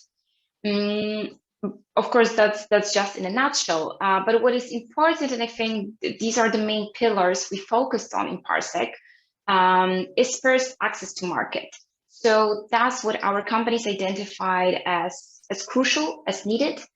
So getting in touch with users, being close to them, and of course, it's much easier for a consortium or for instance, for EARTH, for an association, for cluster, to create such links.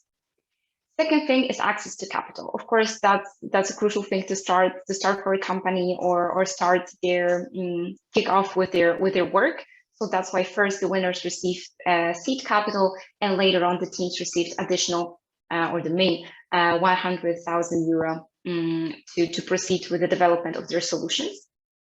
And then access to knowledge. And this is a very broad notion, because what we need to mention is that within Parsec, we provided support from really diverse domains, because it's starting from business, so how to actually run your company, how to write your business plan, to the financial management of your company, and the technical one, and management. So a lot of different aspects. And what is super crucial in space sector is the technical support. So in Parsec, we created 3 business catalysts. So platforms which facilitate access to the Earth observation data, pre-processed Earth observation data, and in situ data. And after the project, the 3 platforms stayed available on the market. So new entrepreneurs and new companies can also benefit from them. So that's, let's say, the last pillar, but not the least crucial, access to technology and the know-how how to use it. So just for you to catch, the important logos, these are the 100 Parsec. So 100 companies representing the 3 sectors and the Earth observation sector, who were matchmaking and then created 15 teams. And what is important is that these 15 teams created new solutions, created new methods, created new sensors, and these are now being launched on the market. They are actually available on the market already, and I will share with you a link to get access to that. But yes, as previously Daniela showed, the impact that such projects can make and such initiatives can make. Exactly, we were working closely with 113 companies, but as we estimated on their documents, 98 new jobs were created, 31 new startups were created to just apply for the accelerator, and in the end, 15 new EO-based solutions are available on the market, plus the additional methodologies which we can also use. And to be honest, of course, it's a success story. Luckily, these companies are encouraged to do more. It is their success story. They're happy to share that. Last week, we had a pleasure to meet in Brussels at Expandio and the Fire Forum, where they applied for the EARTH Awards and they were awarded. And it's motivating for them if they take part in such a program, and they can really share their success and keep on moving, keep on proceeding with further endeavors. But another, so this is a success story which has finished, but another one which I want to share with you to just encourage you and maybe stay tuned is FIRE project. So FIRE is a project will be finishing soon, but its outcome is super relevant for us and can be helpful for other projects as well. FIRE is focusing on 6 sectors, which is agriculture, wind energy, infrastructure, marine, raw materials, and urban development. So again, as we identified that these are the crucial sectors, what we do within the FIRE is that we discuss with the users to identify what should be the direction in which the Earth observation should develop to support these sectors and develop in these sectors. So there are three main elements, which is user dialogue. So this is where we identify user needs. We have meetings with the experts from the user representatives. We have evangelist programs. So it's about raising awareness. We have representatives of the Earth observation experts who just share the knowledge about Earth observation with a really straightforward, understandable way. And strategy and roadmap, which is sharing the outcome. And I think that is the most important for us now, because what we will be doing, and I'll actually maybe skip some slides, but focus on the most important element, is that we will be sharing the outcome of our discussions with the users and with the experts coming from the users' communities, to say, what shall we do? How can we get involved as Earth observation? What are the gaps? How can we fix them, overcome them? And such a roadmap and such a plan will be published soon. So I would like you to stay tuned and follow the outcomes of FIRE. And to summarize, and I feel like the message we get from at least these two projects, but also from the activities we do on a daily basis, is that we need to speak the user's language. That's the outcome of our previous FIRE forum, which happened last year. And I think that's also the challenge which our members and our beneficiaries from our projects identify, that this is the challenge, that to get close to the users, understand them, and be visible. So that's just to share this idea, and to share with you as well FIRE Forum project. Please follow and see the outcome, which is coming soon. And for Parsec, you can also see all the 15 solutions and all the new methods and sensors which were created, and get in touch with the companies. And thank you very much. We're also open for further collaboration, and there is still so much we can do in all the other sectors, not only the ones I mentioned. So thank you very much for creating this ecosystem, and we're happy to be a part of it. Thank you very much. Thank you, Veronica. Sorry for this. So, Mr. Raftis, I think you can proceed with your presentation. And I invite you to start your presentation on patent knowledge for supporting strategic decisions. This is a presentation by IP Research Cyprus. Just 1 second.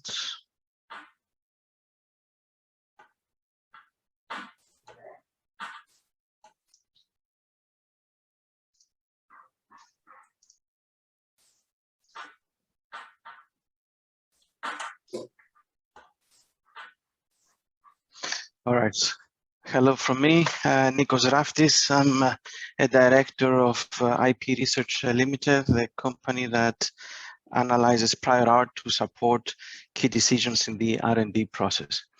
So what I will be talking about today is how we can use knowledge from patents to make key strategic decisions in relation to aspects of Earth observation.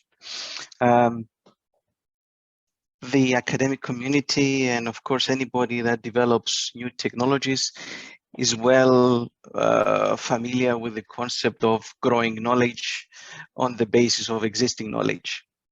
I use the representation of a tree in order to emphasize the significance of taking a functional orientation towards new development. This is especially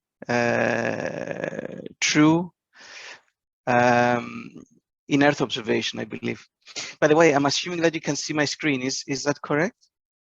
Can you see my screen? Yes, but we cannot see your camera. Okay. But it's okay. You can. I don't know you why can that go. is the case. All right. Sorry. Okay. So fundamentally, if you can think of the trunk of the tree is the key function of what you're trying to achieve. If you like the what question, then we can imagine the branches of a tree as different applications, and we can imagine the roots of the tree as different enabling technologies. Now, with regards to patents, what is the relationship of these two patents? Patents, we can see them essentially as a huge repository of knowledge. Patents are not just legal documents, they're technical documents that contain a great amount of knowledge about technical solutions, about what different players are doing in the industry, about the applications that they're focusing on, about the technological implementations. So the way that we can use the knowledge from patents can be summarized in these 5 essential points. One can see patents from the perspective and the intention of protecting your own unique invention. One can see patents in relation to extracting insights from this huge repository of knowledge in order to make strategic decisions. Decisions, for example, related to the maturity of enabling technologies, decisions related to the direction that competitors may be moving, etc. Patents can be used in order to ensure that whatever we're developing is not going to be infringing the intellectual property of others, and therefore we'll have freedom to operate, we will be able to commercialize it. We can use patents in order to ensure that our own future design freedom is protected. So not only what we're doing now, but also what we may need to be doing in the future. And of course, we may also use patents strategically in order to limit the options that are available to competitors. So we may use patents not just to protect what we are intending to implement, but also to limit the options of competitors. So patents can be seen strategically as a very important tool and as a very important source of knowledge to make decisions. Now, going to Earth observation, a very, very simple and quick search in title abstract claims on the term Earth observation highlights that over the last few years, most activity actually comes from China. Is this important? Well, it could be very important. It could be very important because typically we are not so aware of the developments in Asia, and we should be. If we now look at technologies that are coming out of this data set of patents on the simple term Earth observation, we see a huge range of technologies, from LIDAR to spacecraft to image processing, etc. What is the significance of that? The significance of that is that purely the huge spectrum of technology that is involved basically means that it requires a wide awareness of technological developments, and B, collaborations. If we just see another aspect of this huge spectrum of technologies, and we pick it only from one narrow perspective on the basis of pattern classification codes related to image analysis, we can see that we have a lot of things related to technological base. So you see here, for example, panchromatic images and the way of processing images, etc. But we can also see purpose of processing this image. So under Earth observation, we can see things related to infrastructure, to vegetation, agriculture, weather, etc.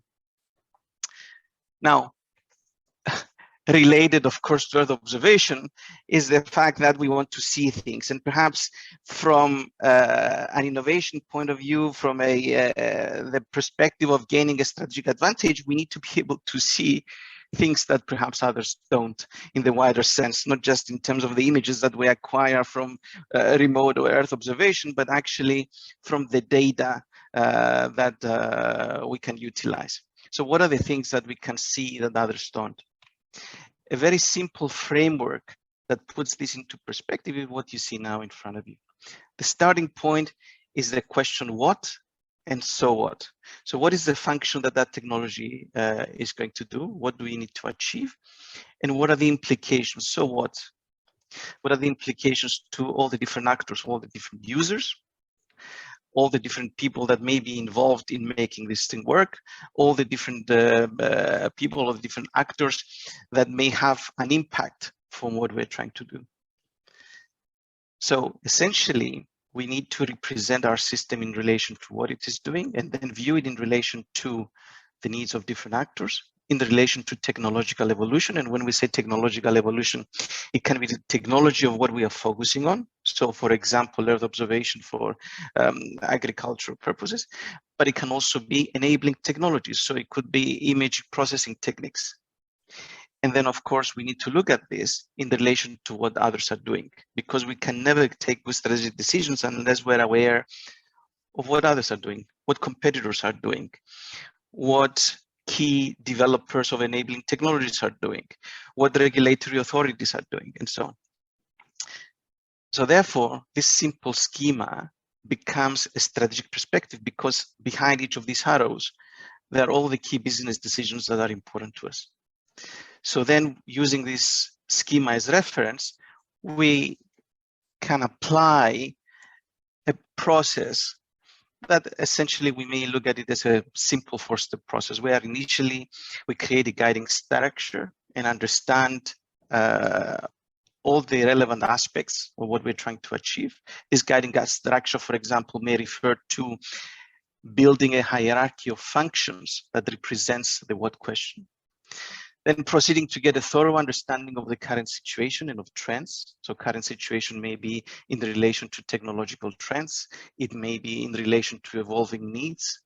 And after we have that, after we have fertile ground, then essentially we can move into two other important questions, the what could be and the what should be.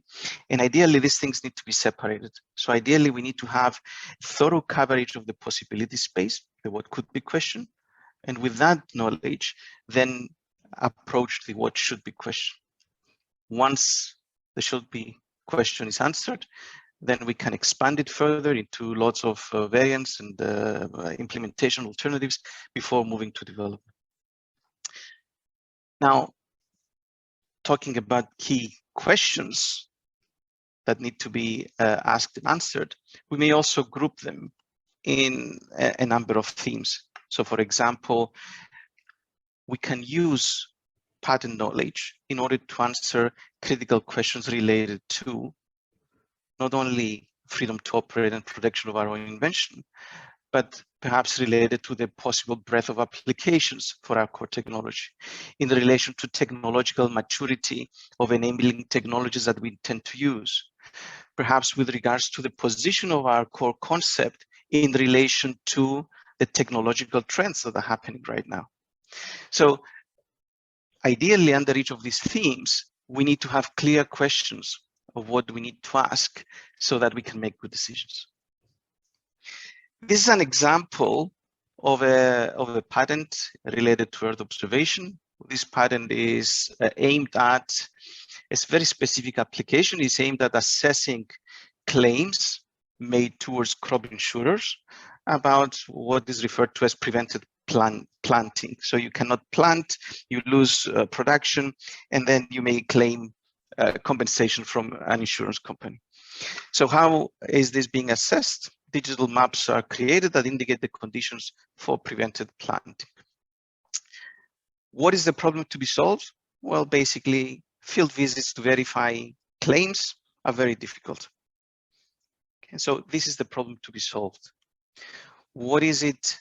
The technology? It's a method. It's a method that provides decision support, focuses on the claims in relation to probabilities, etc., and establishes thresholds so that a decision can be made about the validity of that claim. How is it doing it? Well, it is using statistical and physical analysis based on weather, topography, satellite-based mapping, historical wetness rates, and all of that. So fundamentally now, the problem to be solved, the technology, the application, and the implications. If we look at the claim that is the thing that confines this patent to a unique kind of circumstances, or this method to a unique kind of circumstances, can be very specific. But the information, the knowledge that we can extract out of patents is not just about its claim. It's about pointing us perhaps to other opportunities. So other opportunities, for example, related to wetness conditions. Wetness conditions cannot be just about preventive planting. It can be about all sorts of other things, about planning, for example, the schedule of farmers and all sorts of other things. So by looking at patents, we can also identify new opportunities on the basis of the what. The how, it's about our core technology and how we use it. And we may have lots of enabling technologies that we may utilize. This is another example of a patent that highlights the need to focus and start from the what, the trunk of the tree. You see this patent here. It's a system method to use remote sensing to estimate crop water use that is forecasted and is updated as weather and new satellite data become available. From this data, the system and the method uses a water accounting algorithm to prescribe irrigation differentially for regions of a field or for the entire field as an average. Now, you look at that and you say, well, I have a core technology that can determine this kind of thing. So what else would require, for example, differential treatment? Not only differential irrigation, some other differential treatment. Can I utilize my core technology? So then perhaps we can identify new opportunities for business expansion if we're talking about the startup. So fundamentally, the message that I'm trying to drive here is the focus on the what, because especially in the nature of Earth observation, the what needs to be the starting point, because enabling technologies can then have a huge number of different applications. It is by focusing on the what that we can see these applications, and these applications can multiply the commercial potential of the technology that a startup may have. Now, us as a company, in terms of what we do, we support our clients with all types of patent searches. We represent a domain in terms of the what and how question. So what does a technology do and how it is doing it? Creating a guiding structure, a map, so that you can see the function, the applications, the enabling technologies. We work to set up technology intelligence system so that you can monitor any new developments, ask the so what questions, see the implications, and then assess the relevance as continuously new patents are being filed, and also helping our clients to invent around patents that may be standing in their way, or ensure that their own patent applications are watertight, that others cannot invent around them. This is our website. You can get more information about what we do, and I'm available for any questions that anybody has and would like to address to me. So thank you very much. Thank you for this opportunity. I hope that I have been able to provide a couple of useful insights.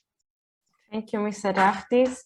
And I would now like to invite Mr. Sergio Samarelli from Planetech Italia for his presentation on joining data and algorithms, the new challenge for operational solutions. Thank you, and thank you for the invitation. Then I assume you are looking at my screen. Yes. Okay. Then, first of all, okay, thanks. Okay. I'm Sergio Samarelli from Planetech Italia. I'm the Chief Technology Officer and the head of one of the business unit of the companies.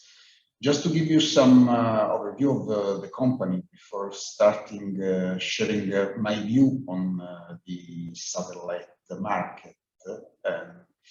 Planetech is a company that has been founded in Bari in Italy. We have another company that is in Greece, and we have a couple of spin-offs with two Italian universities. One is Giochè with the University of Tor Vergata in Rome. The other one is GAP with the University of Bari. This is just to confirm that we are active in cooperation with a lot of research centers in the university in Italy and also abroad. The Planetech works with 3 business units that are focused on 3 different markets. One is the B2B, that is the private market that I lead. The other part of the company is focused on government and security, so public administrations. The third one is focused on the space stream. I mean, onboard software, satellite onboard software, ground station, and so on. From this view, you can understand how we work on the full chain of the satellite data processing until the provision of information to the users. And the technology that we use and what we provide are geospatial services, geoanalytics, and satellite services. I don't go in detail with what we do, but I want to speak about how we see the Earth observation market and Earth observation service nowadays. And for this, I invite you to have a look at this graph that represents, the blue line represents the growth curve of, in general, of a service. The blue line represents the classical Earth observation services. We are actually in a mature phase of this kind of market, and you see the curve is going to be flat. As this is the typical curve of every market in the various phases, from the beginning to the mature part. Then we have the green curve, that is the info as a service services. This goes in the direction that Veronica from the European Association of Remote Sensing was saying. She was saying we need to speak the end user language. And this new approach to the market, the info as a service, goes in this direction. I mean, does not provide data, does not provide maps. It just provides information, speaking the user language, and provide actionable information for the user. Then we have this red line that, as you can see, is much less mature than the other market. And this is what we call space stream. It's something that is the integration in the provision of information to the users of all the space components of the service. I mean, there is no more a separation between the ground segment and the space segment. So the space segment works by itself, produces data, and provides the data to the ground segments that extracts value information from this data. In the space stream logic, you have all the satellites that are fully involved in the provision of the service to end user. Just to make an example of what we mean with this approach, this means that the satellite can do some onboard processing, identify some interesting event or phenomenon in the image, and just download to the ground, to the application, the result of the processing, avoiding the typical bottlenecks that we have currently in downloading all the collected data from the satellite. Obviously, as you can see, this curve is in a very early stage, but the dimension of the curve represents the idea that it will grow much higher than the actual Earth observation services that are based in the traditional EO service value chain. So the example of what we do currently with the current EO service is, for example, this product. It is a product that has been generated by Planetech for the European Environmental Agency. It is a very nice product. It's very precise in terms of information and so on.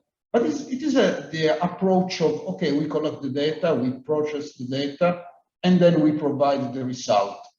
The main point of this kind of product is they became old very fast. So if we are not providing the information in a continuous flow, the risk is to produce very valuable information over the earth, the world, but this kind of information becomes very fast, very old. So the approach, what we think should be the approach. The approach should be provide actionable knowledge and provide, integrate the Earth observation data with the problems, ground data, and solve the problems of the end user. So, for example, the first image you see here is a dashboard that predicts the failure of the water networks. And you see, we do not publish satellite images. We provide the user information over their network directly in their end user system and end user view. Other kind of application can be related to analyzing economic outcomes using satellite images or the impact of sea level rise on the properties. This is just a bigger view of the previous approach that I displayed. And what I wanted to stress is that with this approach, with the approach to provide information and not data to the user, we can compare not the cost of the data, but the value that we are able to generate for the user. For example, one user can reduce, we have measured this with some of our users, can reduce the cost of maintenance of this pipeline network of more than 3,000 euros per year for kilometers. And the medium network operates, medium network operators operates thousands of kilometers of network. Other examples are these AO analytics that we provide for aquaculture, where we do not provide images. We provide the measures that we extract from the satellite and even the result of the models that predicts the growth of the fishes that are farmed by our customers. So we really speak the language of the end user and provide the final information. So what is happening in our view? There is a new approach to space, what is called the new space. And there are a lot of new satellite operators. The approach is to send in space a lot of small satellites that can provide much more data quantity, and also they are enhancing the value and the kind of data that they are collecting. This implies a totally new approach, and from the traditional marketing and overall value chain approach, there is a strong change with respect to the classical approach of the large system integrators that were sending in the space very big satellite with very focused on some kind of sensors. Actually, this small satellite can produce much more value with lower cost, with short time of deployment, and a lot of much coverage capability. So basically, the capability to have data and to be able to provide the solutions in any place of the world is actually the present. And moreover, as a last point, I want to stress that there are a lot of investments that are attracted by this new range of opportunities that we are having now. So, going to conclude my view on this, on what the Earth observation community or service community should do to have a success is that actually we have a lot of data. We have the algorithms, I've not quoted this, but we have algorithms to extract any kind of information from the data. The cost of computing is actually very cheap, and we have the computing power, the cloud providers, to really process a lot of data over a huge area. So the suggestion is just to put all these things together and give to the user a solution to real-world problems using the appropriate business model. I hope we can inspire some entrepreneur in fostering this kind of application in success. Obviously, I'm totally available for future questions or cooperation with all the people that are involved. Thank you. Thank you, Sergio. And with this presentation, we actually finished the first session of today's workshop. We are a bit ahead schedule, so we are actually 20 minutes late. So I would suggest to keep the break short, like 5 minutes break, just grab a coffee and come back. And if anyone has questions, please type them in the Q&A so that the speakers can directly answer to you. So yes, thanks again to all the speakers of the first session, and let's get back at 11:25 Cyprus time. That would be 10:25 Central European time, and so on. Thank you.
So welcome back with a short break. Let's proceed with the presentation by Betty Charalampopoulos from Geosystems Hellas on new space economy on the built environment, urban cities, city critical infrastructures. Thank you, Eleni. Good morning to all.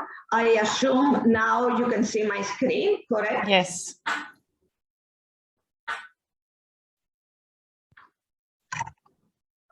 Can you see full view? Not yet. Now you have to change the presenter's mode. Just go to display settings. Okay, let me stop share and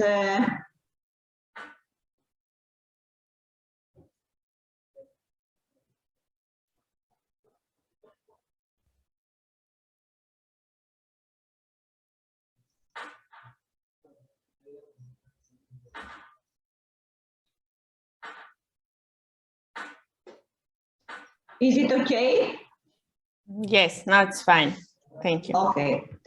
So good morning again. I am Betty Charalampopoulos. I'm representing Geosystems Hellas, which is a Greek SME based in Athens, and also we work in Cyprus. It's a pleasure to be invited in this workshop. And my presentation will be about the new space economy on the built environment, which is a hot topic because it has to do with monitoring and designing the cities, in the urban environment that all of us will live in. And it's a very, very hot topic because it's connected with the safe cities. Means that like that in the city there are also critical infrastructure that we have to take care, and it is part of our everyday life. So just a few words about Geosystems. As I told, is a Greek SME established in 2009 as the newest member of Geosystems EU group. Nowadays, since February 2022, we are a system company to HBSC, which is headquarters based in Bremen, since the minority shareholder Geosystems GmbH is fully acquired from OHBSC. The company is a member of the Space Cluster since 2014 and a member of the Hellenic Association of Space Industry and also of the European Association of Remote Sensing Companies, ERSC, that Veronica has already mentioned about some projects that ERSC is running. We are working very close with ESA and GEO groups. And nowadays, the company has 10 ongoing Horizon projects. And we have 14 engineers focusing on the equal rights. The 50% is women. And we have a group that can, within disciplinary background, cover all space aspects, downstream space aspects, which is our core business. As I have said, we do have active participation in the downstream space because we think that with connecting with digital information, we can merge the real life and the digital world.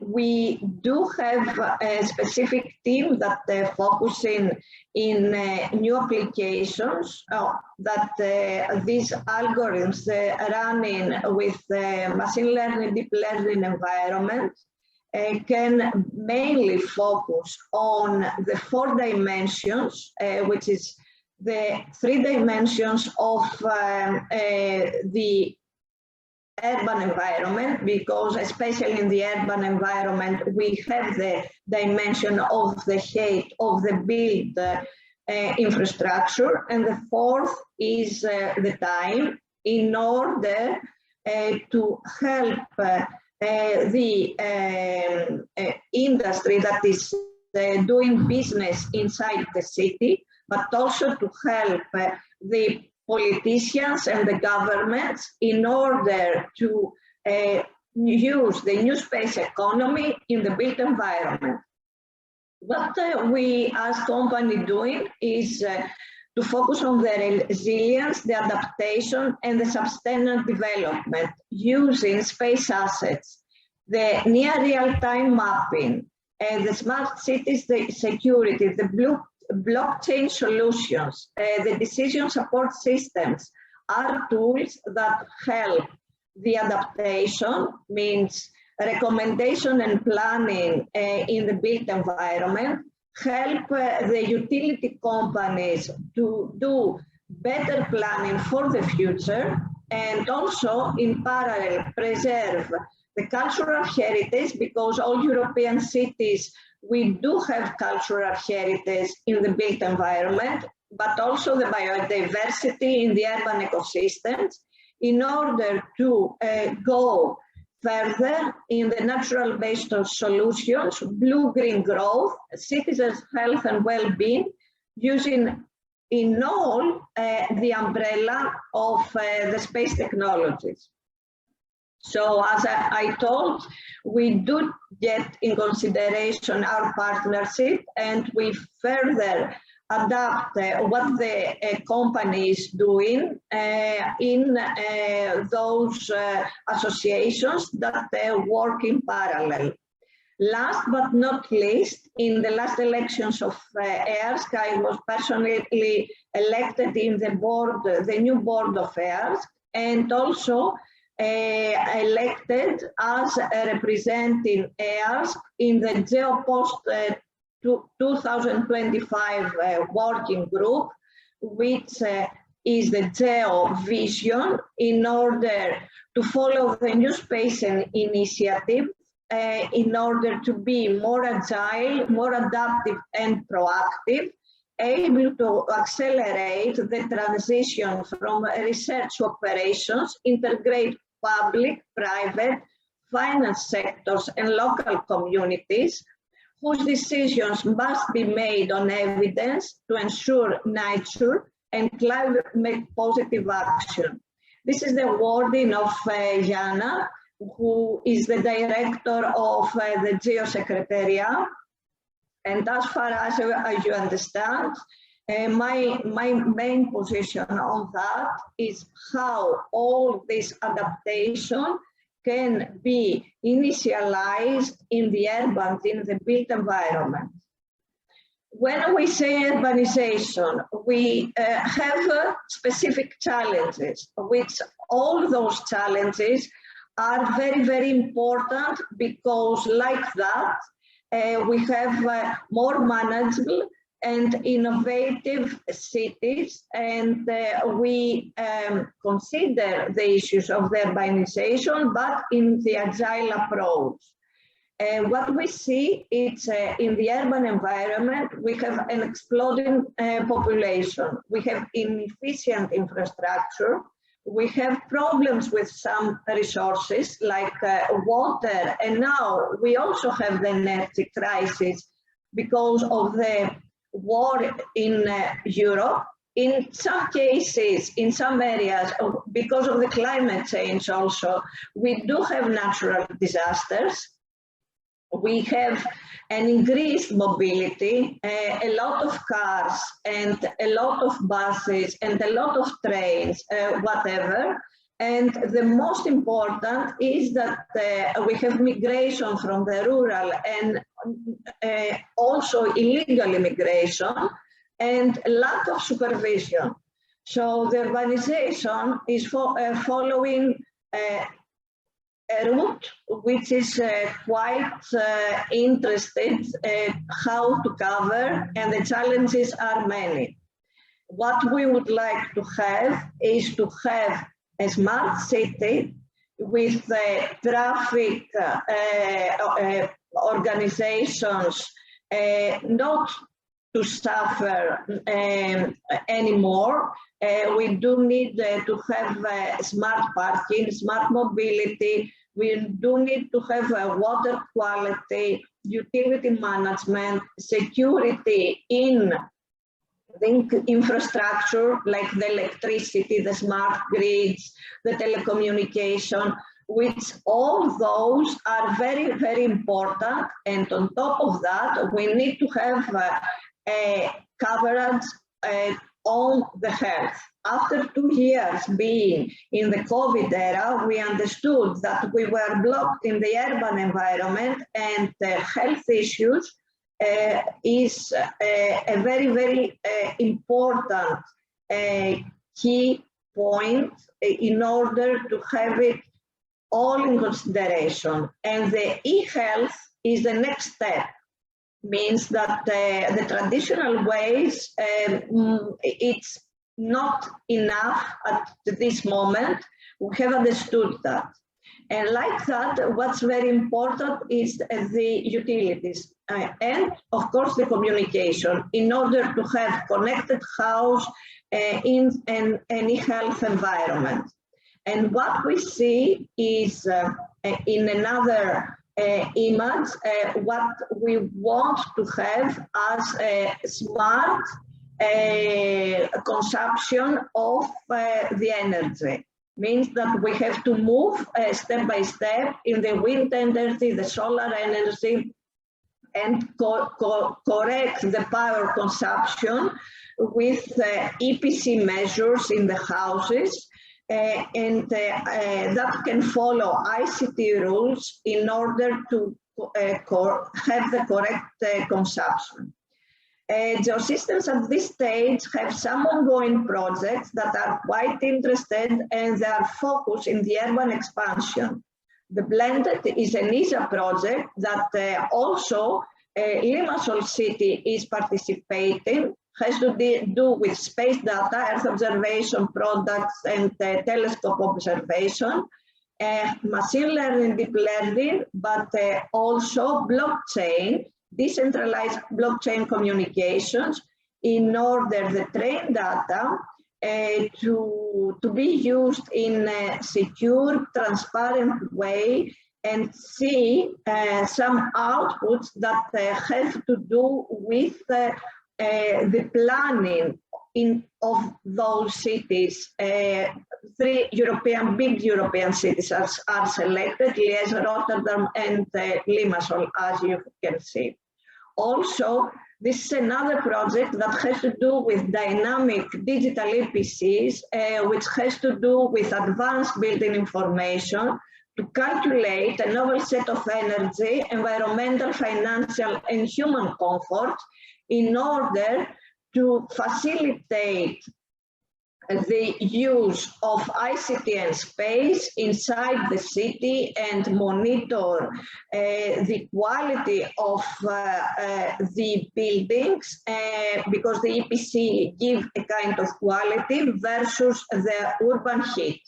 And next, it's the ECoE project, which again is using satellite data and remote sensing applications to monitor the microclimate, the biodiversity, the pollution, the urban heat, and the urban vegetation before and after, enhancing the city with natural-based solutions, which is gives a blue-green growth, and of course, a space can give improved visualization tools and make better planning for the sites of the interventions. This is also an interesting project, which we do have EASC as partner too, that has to do with the development of a platform. This platform is a support system for improved resilience and sustainable urban areas to cope with the climate change, the extreme events based on the GEOS, and also using advanced modeling tools. what we see here is that the current situation, because of the climate change effects, what we do have until now in the GEOS is not enough. We need more satellite data, we need more auxiliary data available, and of course, we need an integrated resilience assessment platform, the IRAP, the Harmonia IRAP, as we mentioned it, in order to address all those challenges. And in order to close, I'm just mentioning the HEART approach, which is an horizon again, healthier cities through blue-green regenerative technologies, has to do with techniques, ICT techniques that are used to improve urban health and reduce the health disparities through an innovative urban planning methodology, of course promote again the blue-green growth, but also promote the mapping using remote sensing applications, including also other kind of data in a mapping tool, a visualization tool, in which we get also in consideration, this is the HEART overview system, but we, as far as I was saying, we are getting also in consideration HEART technologies, HEART ICT technologies that have to do with blood pressure and other ICT tools that in the platform, an embedded ICT system using telecommunication is giving also this information in order to have an assisted living, means make measures in the city, but also measure also the human's health in order to have better centralized planning, and also to give some extra tools in a social aspect, because as we all understand, health is a very, very precious thing to all citizens. These are some examples from the machine learning and how the system is reading from the images, what it is expected in the future in order to have a kind of prediction and a kind of friendly interface in order to facilitate governments, and based on that, to have new policies. This is a more concrete example of the machine learning software toolkit. And in conclusion, what we see, what are the objectives that we have to have in a city? Of course, space is a tool of that, but it's a very powerful tool. So based on the objectives that has to do with the quality of life, the clean and sustainable environment, the smart solutions, and a kind of using all those in replicated inside the outside the city, is putting us in the smart cities. And what is the basic infrastructure? The basic infrastructure is to have some missions and schemes, and to somehow find the basic infrastructure, water, electricity, waste management, urban mobility, public transport, and of course, affordable housing, good connectivity, e-governance, citizens' participation, safety and security, and of course, health education, and some economic livelihood opportunities, and all those in the umbrella of the space to drive us in a new road for the next years, and to have more sustainable cities and better planning. That's all from my side. If there are questions, please feel free to send an email or to contact us via Excelsior team. Thank you, Betty, and also congratulations on your new positions. It's great to see more women in decision-making positions. And let's now proceed with Egli Michailidou from GeoFem Cyprus on a presentation about meeting infrastructure challenges.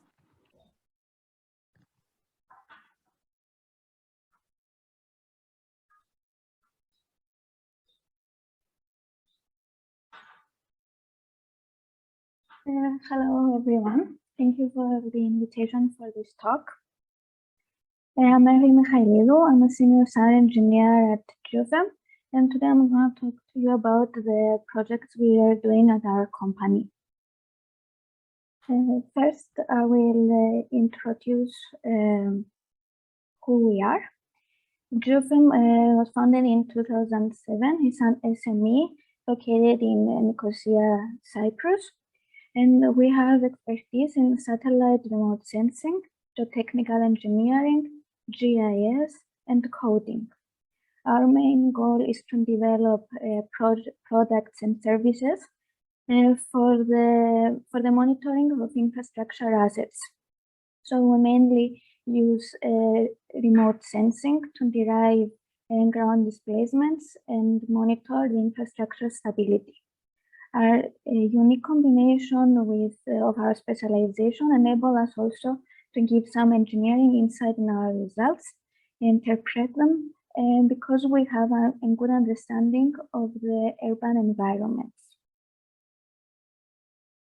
What we are doing is research projects where we develop the innovative tools, services, and products.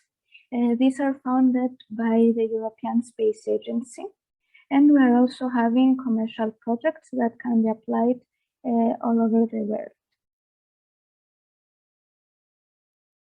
Our main work is using satellite data, both from optical and SAR synthetic aperture radar satellites.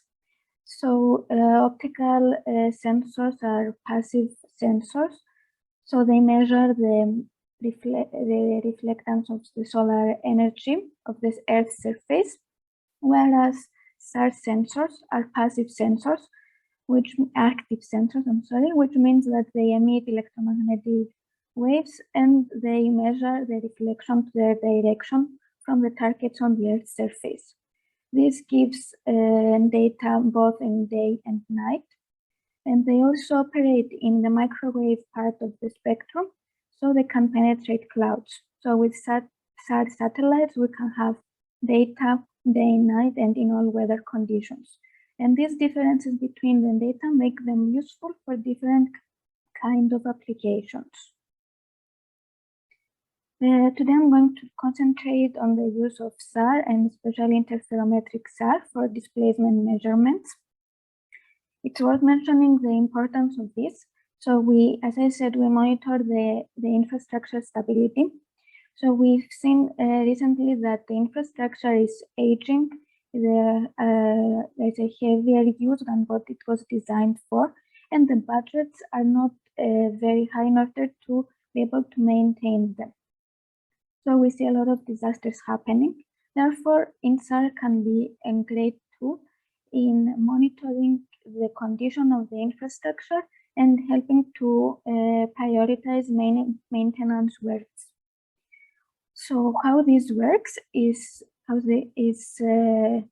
we want to measure how much building on ground has moved between some time period.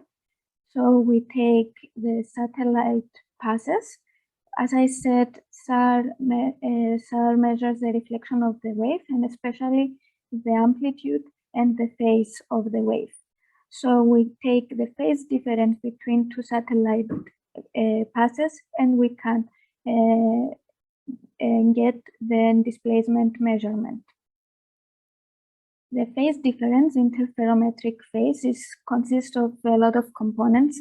So in order to be able to get the the component for the displacement with millimetric accuracy, we use a stack of many images and already developed techniques like persistent scatterers, interferometry, or a small baseline subset, SBAS, in order to get the movement in millimeters. So now I'm going to show some examples of our work. Here we see an example of monitoring a railway. These are the results using a persistent scattering interferometry. And we see that we get some point targets for which we get the velocity. This technique works mainly on urban environments where we have targets that they reflect a huge portion of the electromagnetic wave back to the satellite. And they also have a consistent radar reflectance over a long time period. These can be buildings, stones, other corners, roads, railway, or other objects that they have these properties. So in this example, we see these scatterers in the railway with the colors. These are the mean annual velocity. We see that the red points have a higher velocity and the green points have are almost stable. We can also see here, except apart from the velocity, how the displacement evolves during time. So for the green point, the green color, we have the point in blue, which means that it's stable over time, whereas for the purple one, we notice some settlement. So by being able to represent this information in a graph, we can also see the trend of the temporal evolution of the displacement when the movement starts, if it stops, if it's accelerating, if it's constant on time, or if it's decelerating. This is another example of a road network. We see again these scatterers and the velocity, the vertical velocity for this area. Another example of a point, we see the temporal evolution from 2015 to 2018. For the dates, we have measurements. Another example is monitoring of dams. As I said before, it's important to be able to monitoring infrastructure in order to be able to prevent disasters. So in this case, we can monitor the centerment of the dam. So if it exceeds the threshold that is considered safe, we can take some measures. We see that in the middle, we have higher settlement than in the sides as it's expected. And another example of how two different points work with one with high velocity and the settlement and one with a low velocity, which is relatively stable. In this example, we see a landfill. The landfill is located in the northeast side, where we see red values. Again, red values is higher velocities. This is a bit different from the other examples because it's the results are from the small baseline subset technique that works mainly for distributed scatterer open fields. So we get this kind of results. We see 3D representation also of the displacement with viewing the buildings as well. In this kind of data, we can also do a cross-section and see how the velocity evolves from a point outside the landfill towards the east inside the old landfill. So we see that the velocity is getting higher as we move towards the east.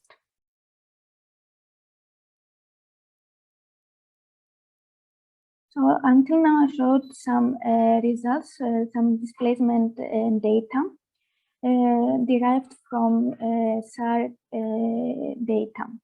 We also use SAR data to derive soil moisture, and in combination with other data, topographical data and geological maps, we are able to develop the susceptibility to geohazards, such as landslides, swelling clays, and sinkholes. This is an example of a susceptibility map, a susceptibility to landslide, where we are able to see in red areas with high susceptibility to landslide, orange moderate, and yellow low susceptibility.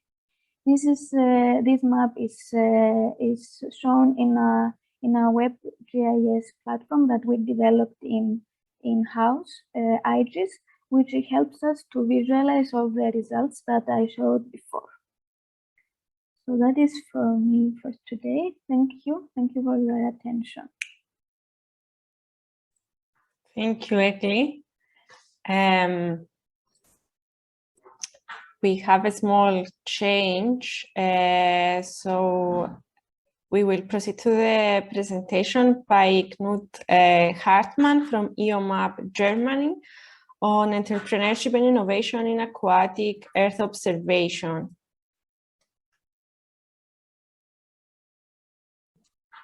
Hi, thank you, Eleni. Hello, Cyprus. Hello, all. It's a pleasure to be here and give a short talk about entrepreneurship and innovation in earth observation.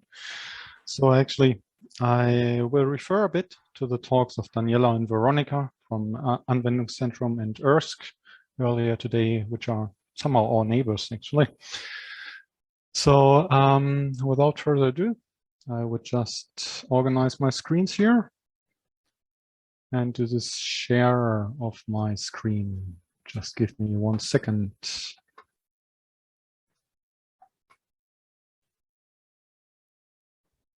So please give me a signal if you can see that. Yes, we can see it. Thank you. Thank you. Great. So I'm actually working for EOMAP. I will introduce EOMAP in the next slides and introduce you to our world of Earth observation with a strong focus on the aquatic, on the blue environment. So me, myself, I'm with EOMAP since about 11 years. My background is in geoscience, and currently I'm at EOMAP, the COO of the company. So we've been asked to give a bit of story on how our road was so far on Earth observation and creating innovations and driving the market here. So, and that will be the core intention of of this presentation today. So first of all, I would love to bring you closer to our world here, and our mission, which we have defined ourselves, is that we want to use Earth observation knowledge and data and services from Earth observation, which we drive and develop, to empower our partners, our users, to better manage our coastal zones, our inland waters, so the fresh and saltwater environments. That's our mission, and we believe remote sensing Earth observation solutions play a crucial role to manage these huge and widely also inaccessible locations. So who is EOMAP? We are, and that's where I am actually, a German-based company, south of Germany, close to Munich, very close to where Daniela is at the Anwendungszentrum, close to the German Aerospace Center. So we are a high-tech company which was founded in 2006. I'll give you a bit of a time slide later on. And all what we are doing is really is data analytics and IT developments on all aspects of satellite imagery and satellite data. We have a very, very strong focus on the blue and aquatic environment. And over the last almost 2 decades, we really developed the market in here and represent leading industry companies serving this market. We are a team of currently about 30+ people, which are sitting here close to Munich. And we have site offices in Australia, in Indonesia, partnership in Brazil and US as well. plus just recently in Dubai as well, which serve as our sales and business development offices overseas, which by no surprise gives us access to a global market. And all those dots just represent actually already a very outdated figure on where we conducted products and services. And that's actually one of the beauties of driving innovations with Earth observation data. You can actually do this remotely, globally, because satellite data record globally, and with the correct tools and software locations, you can reach out to any location on the world. So what have we developed over the years as unique characteristics, and that actually comes to the points which are very important for driving innovations and bringing them to commercial market. First of all, you need to the one in the center is the most important one. You need to understand the pains and the problems of the users, which are in this coastal and aquatic domain. And if you do that, you very soonly will have to deal with aspects of accuracies, and you need to learn the language of those users. So you need to get experience in your niche. And we've done that all over the years, and received actually a top-ranked framework provider of a couple of our clients. And we consider ourselves also to be the technology leader in this blue environment here. And last but not least, we have not lost the fun of all that. So we are still enthusiastic in what we're doing. And I guess we have to. But I understood from the previous talks, we are all actually very enthusiastic and ambitious in what we are doing. So we are like a very nice network of enthusiasts here. So our applications at the end, the data and services to projects and applications which we serve this to is very diverse. So remote sensing in general is not the one single vertical. It has multiple verticals. It's a cross lying technology really.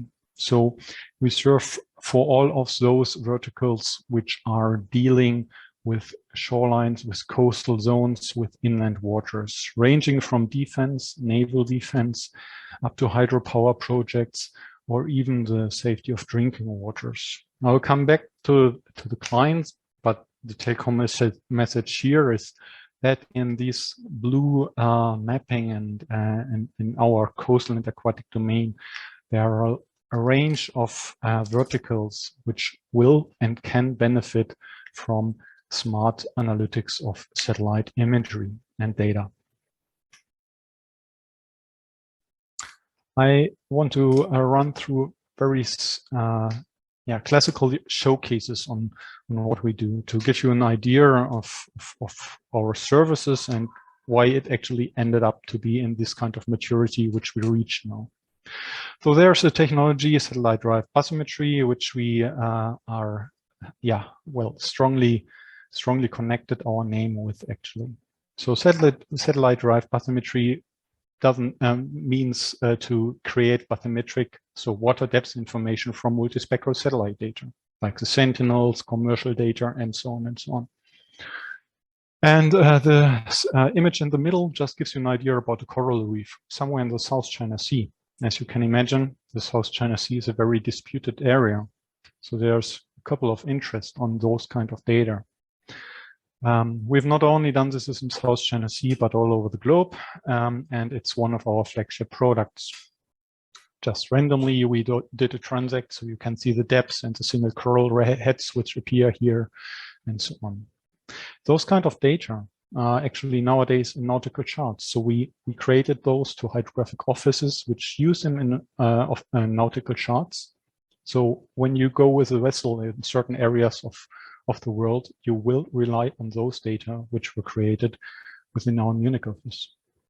Those data are also part of the European and the global harmonized grids, and we serve a couple of coastal engineers and planners for that on a regular basis, actually.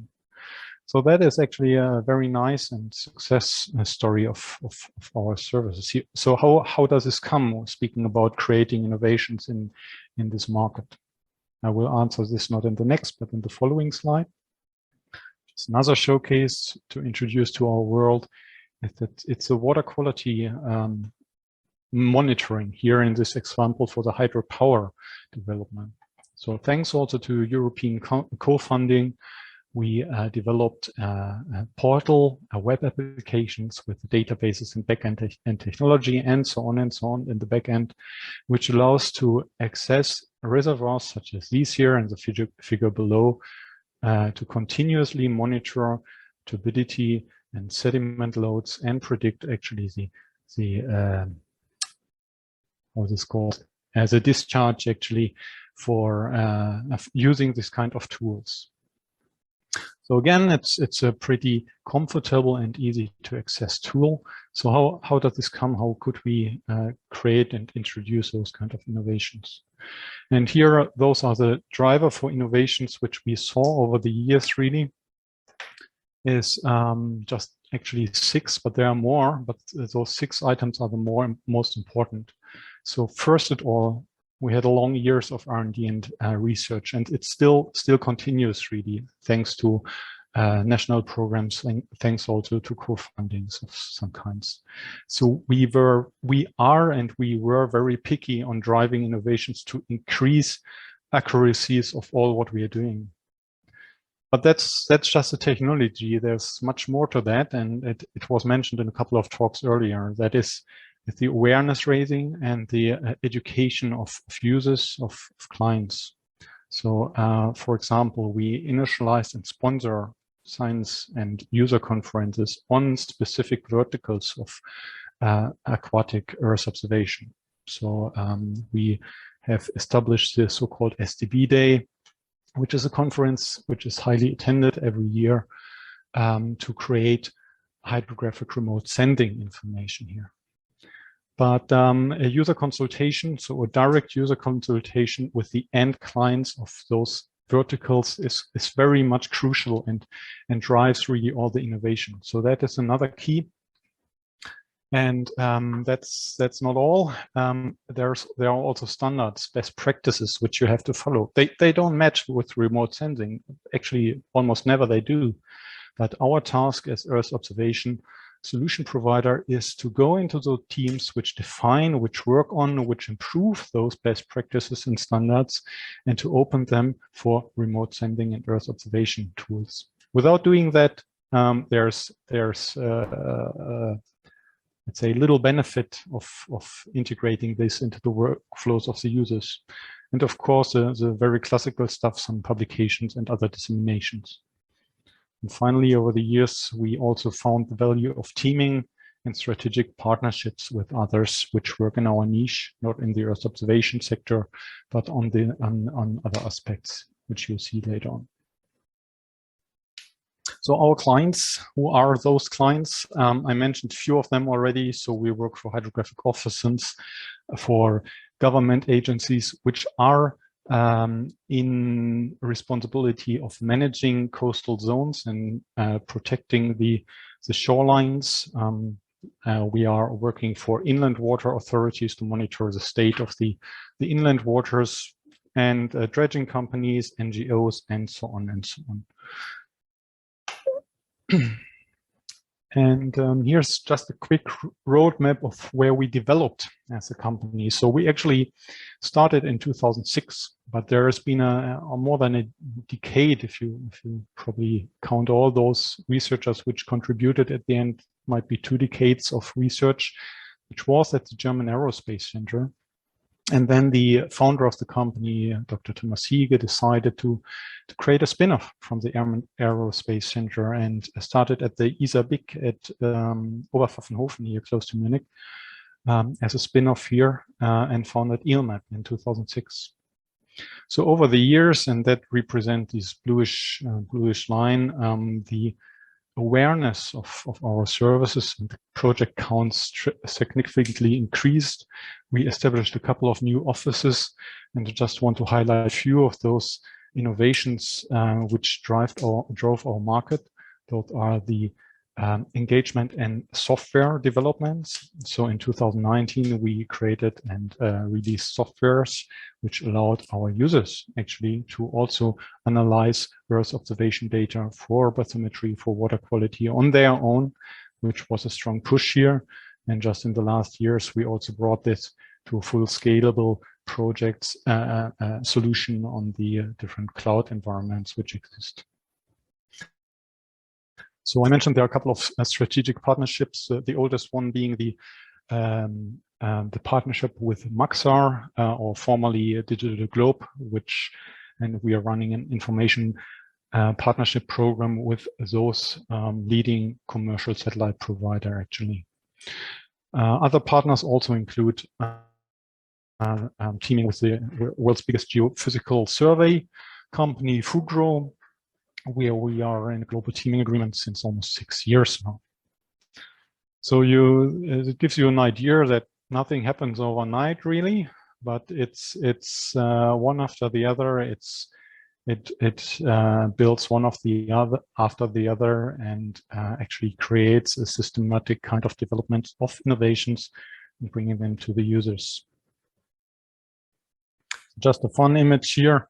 So when we think of the very initial years of remote sending, also here on an example of a coral reef classification, that time we had these super cool computers and super cool outfits, and creating these kind of maps, printed them, and that was remote sending back in the days. And nowadays, actually, we are doing all the analytics, not all, but a lot of analytics on graphic cards on the cloud, having fancy interfaces, and are able to create knowledge which we never thought of that time back in the days. So this innovation cycle will continue and go even further.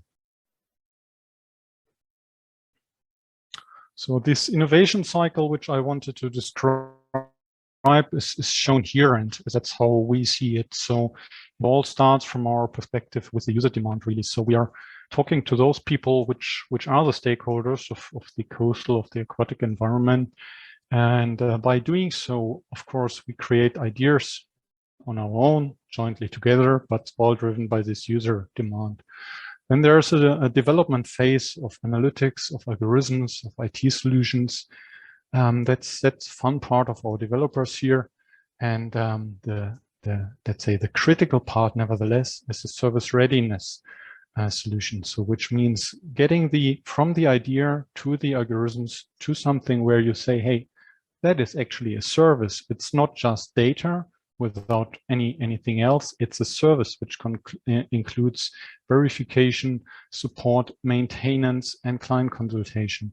And that's where the value comes from, if you are able to do the stage to the service readiness. And by doing so, actually, you again iterate with the user, and the cycle continues. New ideas, new concepts arose, and that's very interesting things. And one of those cycles could easily take 10 or more years, actually. And it's not a cycle, actually.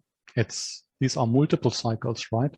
So sometimes go back and you iterate it even more, and so on and so on. So it's a very interesting and innovative approach, but that's the way which you have to go to bring innovations really to commercial users. Some of those steps are happily being co-funded by European Space Agency funding or Horizon 2020 fundings, for example. But those should and those are steps which bring us from the idea to some kind of workflow IT solution. But that's the co-funding which we seek and which we benefit from. We don't see the need really to co-fund anything on these ideas here on this side, because this is something which needs to be defined and driven by the market. So the user needs to define what is being needed, needs to define the standards, and work on creating the service readiness. That's nothing which European money or Copernicus funding should serve to. Yeah, I mentioned our strong link to industry here. Just a couple of sites, perhaps just focusing on the first one is the reason why people benefit from that is they have huge cost savings if they compare it to other methods which we do. which they typically do, or they acknowledge the speed of Earth observation services, or the way of how modern Earth observation APIs can be integrated into very specific software packages like from the QPS software. Okay, so our team, actually, I mentioned it earlier, we are about 30 people. So these are just a few of them in Munich office. And what makes us a bit different is that we all together from more than 10 different countries. So we are having various disciplines within our team, ranging from coastal engineer up to the business developer and geospatial and IT developer, and which actually gives us as pointed out earlier, global outreach and footprint. And yeah, so just the last slide, I think, on things we are proud of. So I mentioned we done this science research already.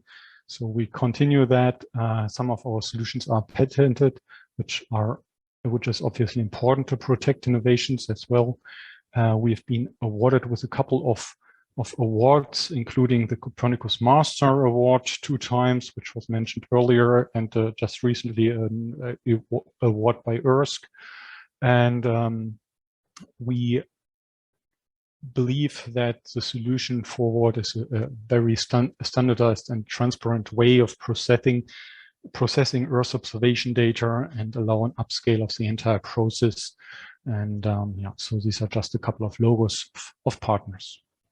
So EOMAP in a nutshell, and that's the way of how we drove innovations in the past, with a strong demand, as mentioned, and strong definition of the user requirements in our niche of the coastal and blue environment.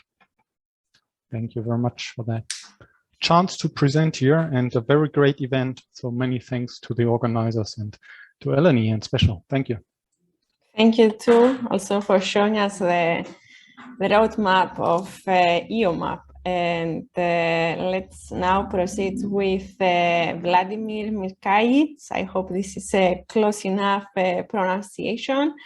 From Innocence Serbia, on the role of SMEs in enabling innovation across diverse value chains, the case of Innocence.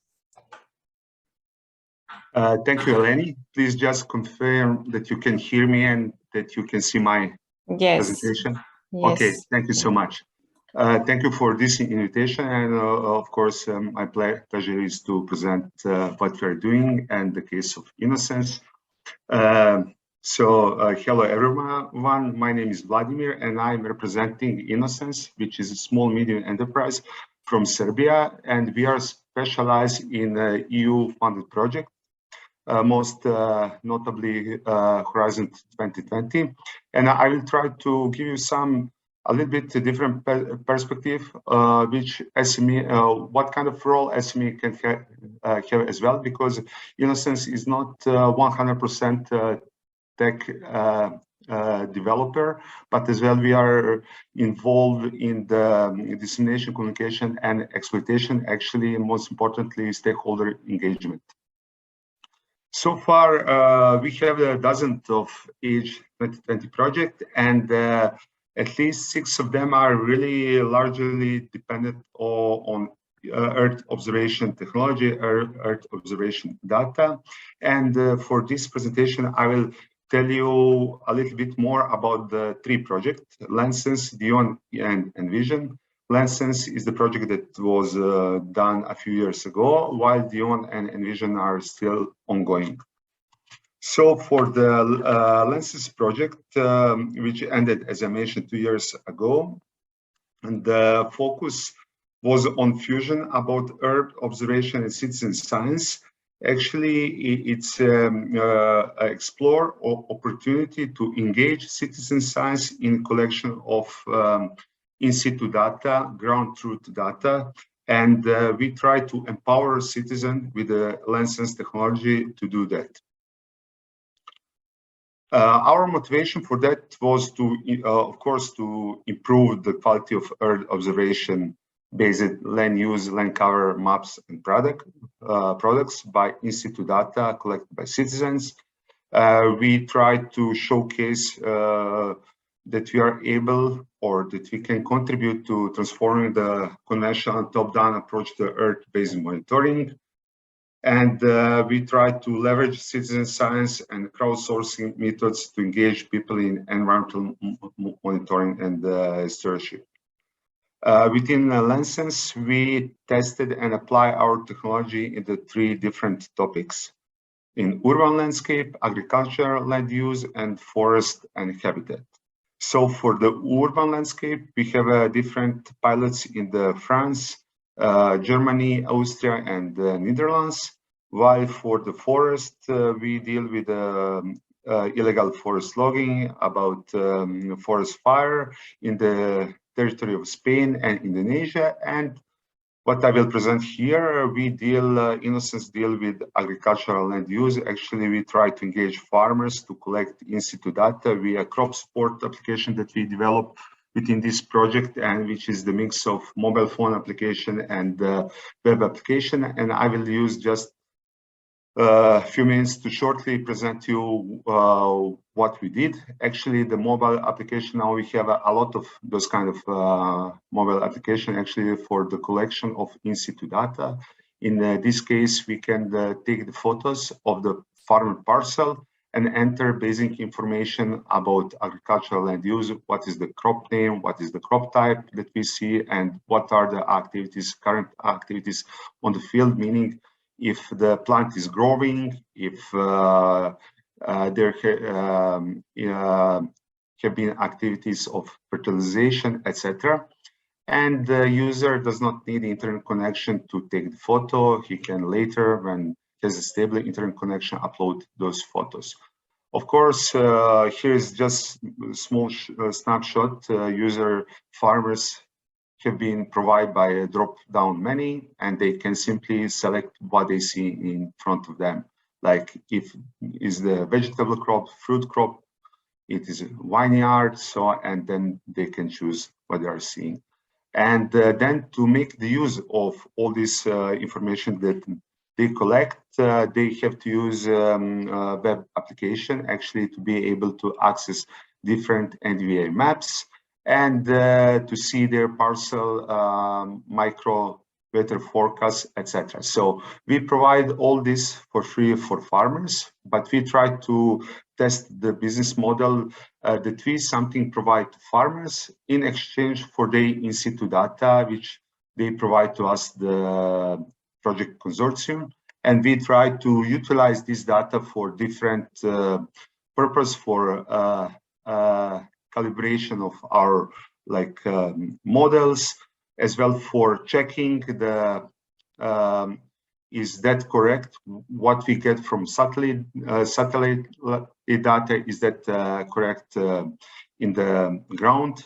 Do we have accurate data? For example, it was quite challenging to distinguish between wheat and raise. So like all those kind of in-situ data are helping us to calibrate all those models. And of course, we try to provide as well one specific service, administrator panel, in a sense when we are organizing citizens observatory campaign, simply that the campaign leader can do some quality check and can monitor what kind of information the citizens are collecting. This could be applied in many different fields. Of course, we applied here just in agricultural land, but you can imagine, for example, if you have some specific action, maybe in agriculture field, to see if you have like some illegal fire, because like, for example, in Serbia, it is still common practice that the farmers are burning leftovers of the crops after the sowing season. So we can run the campaign, involve citizens to try to catch all illegal fire in some area, or as well we can try to locate all illegal dumpings in the field. So in that sense, the crop support administration panel could be really useful. For just one consideration for us, like what this application and be part of this project meant for us. Simply, we as a SME we got one Earth observation, let's say, related application that we can utilize in many different fields. So for us as a SME, it becomes an asset that we can, as I said, utilize in any other project, simply and apply in any other area. As well, we try to cooperate with the industry, actually with the other technology provider, that simply to see the business model if somebody else can add on some service on top of what we are offering. And for example, we cooperate with the GeoWheel from Austria. They added early warning system for farmers, meaning that they are using Earth observation to simply to monitor the fields, and if something is different, then it is usual for this part of year, if we have some pest disease, pest attack, or if we have any other problem, what is unusual on the field, farmers can get the early warning and they can go in the field and see what's going on exact location. And that could be as well, like maybe water stress, maybe there is lack of water in some specific part of the parcel. So another project that I would like to share with you that we participated as well was Envision. This is still an ongoing project which develops and pilot test innovative tools for the continuous large-scale and interrupted monitoring of farm management activities with regards to sustainability and compliance with the CAP's agri and environmental objectives. So like this age 2020 project was directly related to support common agriculture policy, because as you all know, since a few years ago, like it is allowed for paying agency to use Earth observation technology to monitor farmers' obedience. So like this project was as well, like many partners are involved in this. We have the two paying agency, one from Lithuania, another one from Cyprus, who are testing these tools. Innocent's role in this project is engagement of Serbian certification body for organic planning and running Serbian pilot, because we have the two key stakeholders who will test this technology and help us to develop that. So the two paying agency and one certification body for organic farming. And what kind of the products we will have, as it listed, it is 6 the EU-based and machine learning empowered products. We will have the cultivate crop type maps. We will be able to measure soil organic carbon. We will be able to monitor vegetation status, crop growth distinction, and we will be able to distinguish between organic and conventional farming, and as well to monitor grassland moving and plowing, and as well soil erosion.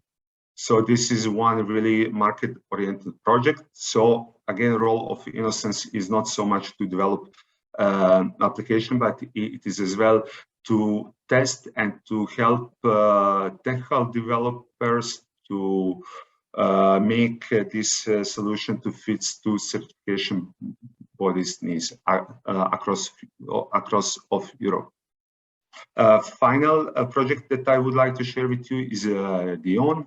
As well, this project as well is, let's say, serving the CAP's need, Common Agriculture Policy needs. Actually, it is focused more on ecological focus area. As you know, or some of you, if you are not familiar with these agricultural terms, ecological focus area is an area of land upon which farmers carry out agricultural practice that are beneficial for the climate and environment. And why this is important? Because European Commission is supporting EU farmers to do that, meaning they are giving some subsidies for that.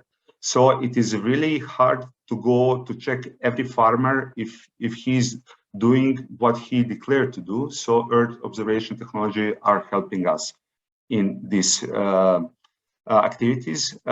So like Dion is quite similar to Envision, but with a little bit different focus. Again, here we have our consortium. Actually, Envision, actually this project is interesting because like we are just ending it. So we are now have a lot of dissemination materials. And so I encourage all of you who are dealing with the agricultural land monitoring to simply visit this website and to get in touch with us if you need any kind of information, if you would like to share your experience with us. And we will try to organize the final event in September in Barcelona on 26th Mars conference, which will be held in the first half of September in Barcelona.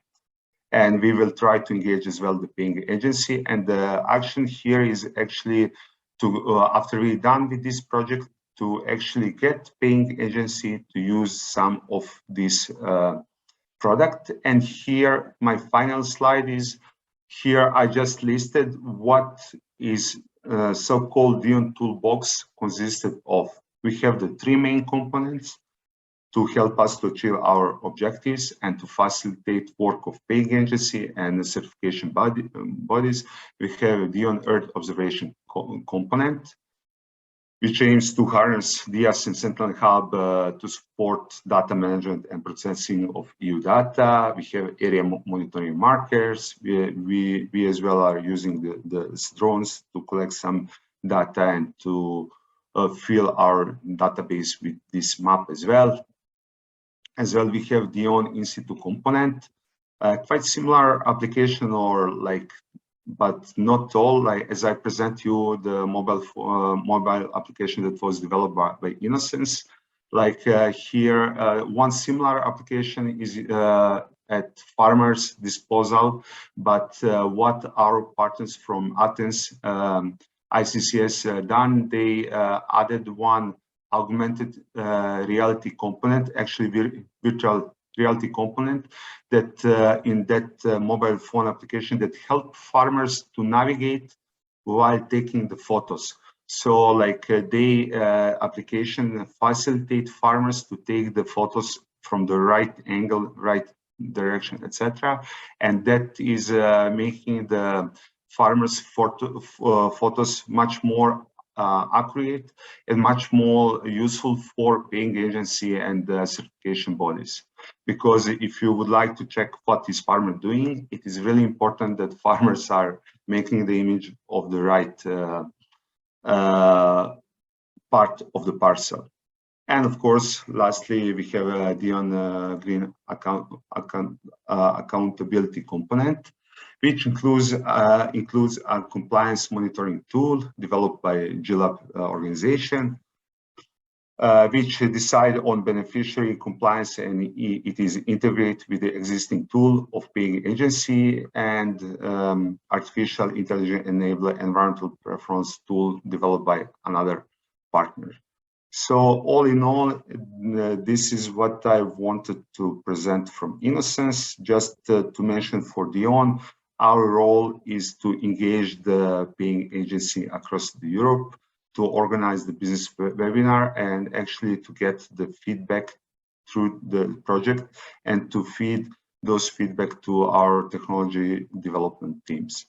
So that is all for me. And of course, please, if you have any kind of contact, if you would like to have more information, please drop me an email. Thank you. Thank you for your presentation. And with a small change in the agenda, we will now proceed with the last presentation of this session with a similar topic also in agriculture sector from Rens Masselink, Satelligence, Netherlands, on Earth observation data for sustainable agricultural supply chain monitoring. Please unmute your microphone, we cannot hear you.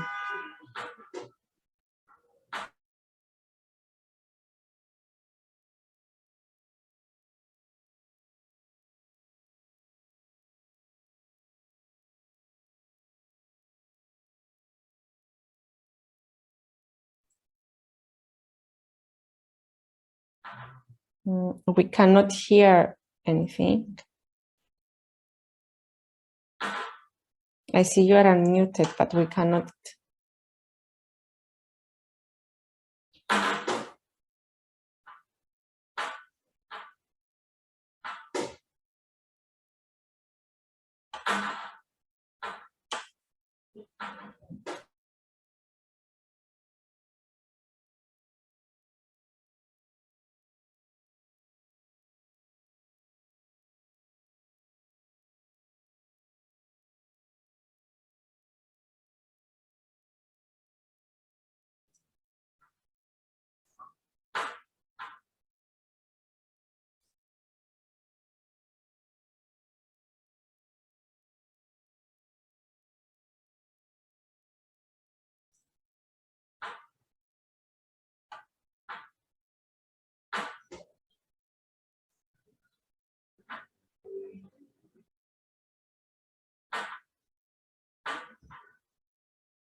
Hello, can you hear me now? Hello, yes, thank you.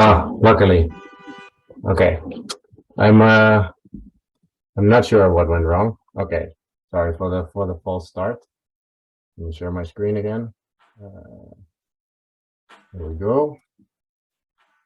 Yes. Yes. Mm-hmm. Okay. All right. So sorry for the false start, and sorry for the mix-up in scheduling, because apologies, but I had the wrong time zone in mind. So apologies for that. But really, thanks for having us here. Like Eleni said, we're also going to talk. I'm also going to talk a bit about agricultural monitoring using Earth observation data. But where the previous speaker was talking more about European context, we're moving to the tropics now. So this talk is about how we use Earth observation for supply chain monitoring, and basically it comes down to this kind of statements like how your neighbor or yourself buying peanut butter relates to deforestation in Indonesia.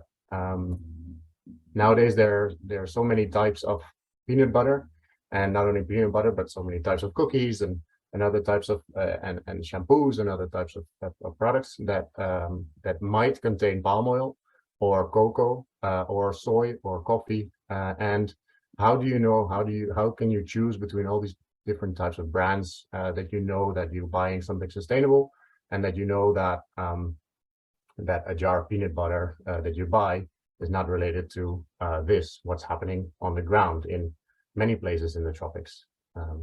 And that's what we are, as Satelligence, we are doing.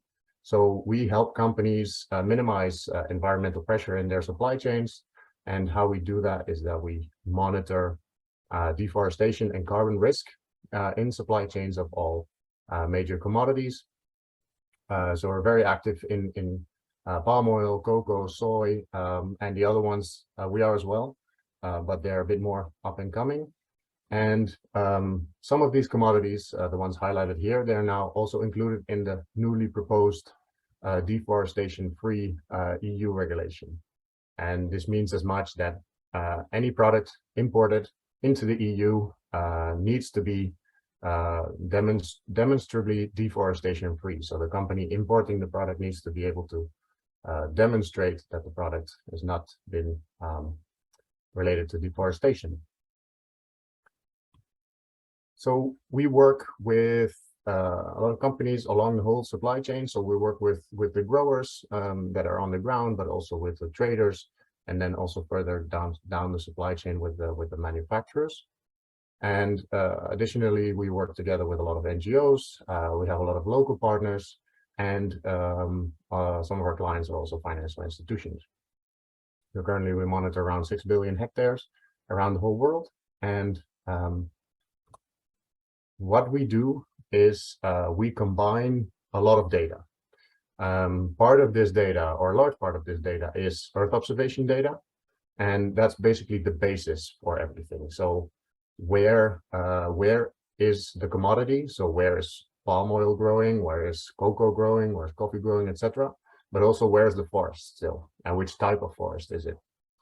Then on top of that, we add contextual information, so administrative boundaries, but also protected areas, other compliance layers such as peatland, which is very important in the scope of palm oil. And then once we have that, on top of that, we add another data layer which contains the whole supply chain. So where are the plantations? So where are the producing areas? How do those link to the processing facilities further down the chain? And how do those processing facilities then again connect to other companies down the chain and ultimately also our clients? And once we have this whole image of what the status is and what the supply chain looks like, and then we can look at, okay, now something changes. So we have deforestation, which we also use Earth observation for to detect. And similarly, we have fires. So how does this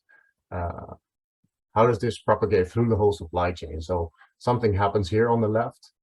We use satellite information to detect these what we here call incidents. So for instance, deforestation. And how does that connect to the next step? So the mills, in this case, so the processors, and then the traders, and then the manufacturers. So a bit about the inputs and outputs. So like I said, we use Earth observation data to look at where are the commodities, where's the forest. And we use both optical and radar data to do that. So the radar data here, the second image is Sentinel-1. And then optical data, we use both Landsat and Sentinel-2. And then we combine that with training data for our models.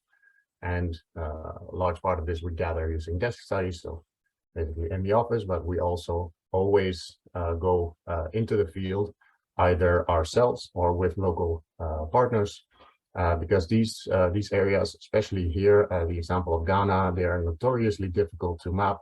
They are not nice, large, homogeneous parcels, such as in Europe.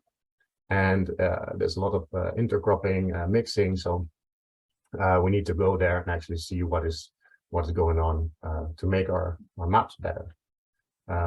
And here we work in the tropics, and in the tropics, one of the big problem factors is our clouds. Like you can see here, Ghana is also notoriously cloudy and hazy, and that's also why we incorporate radar data to improve our maps further.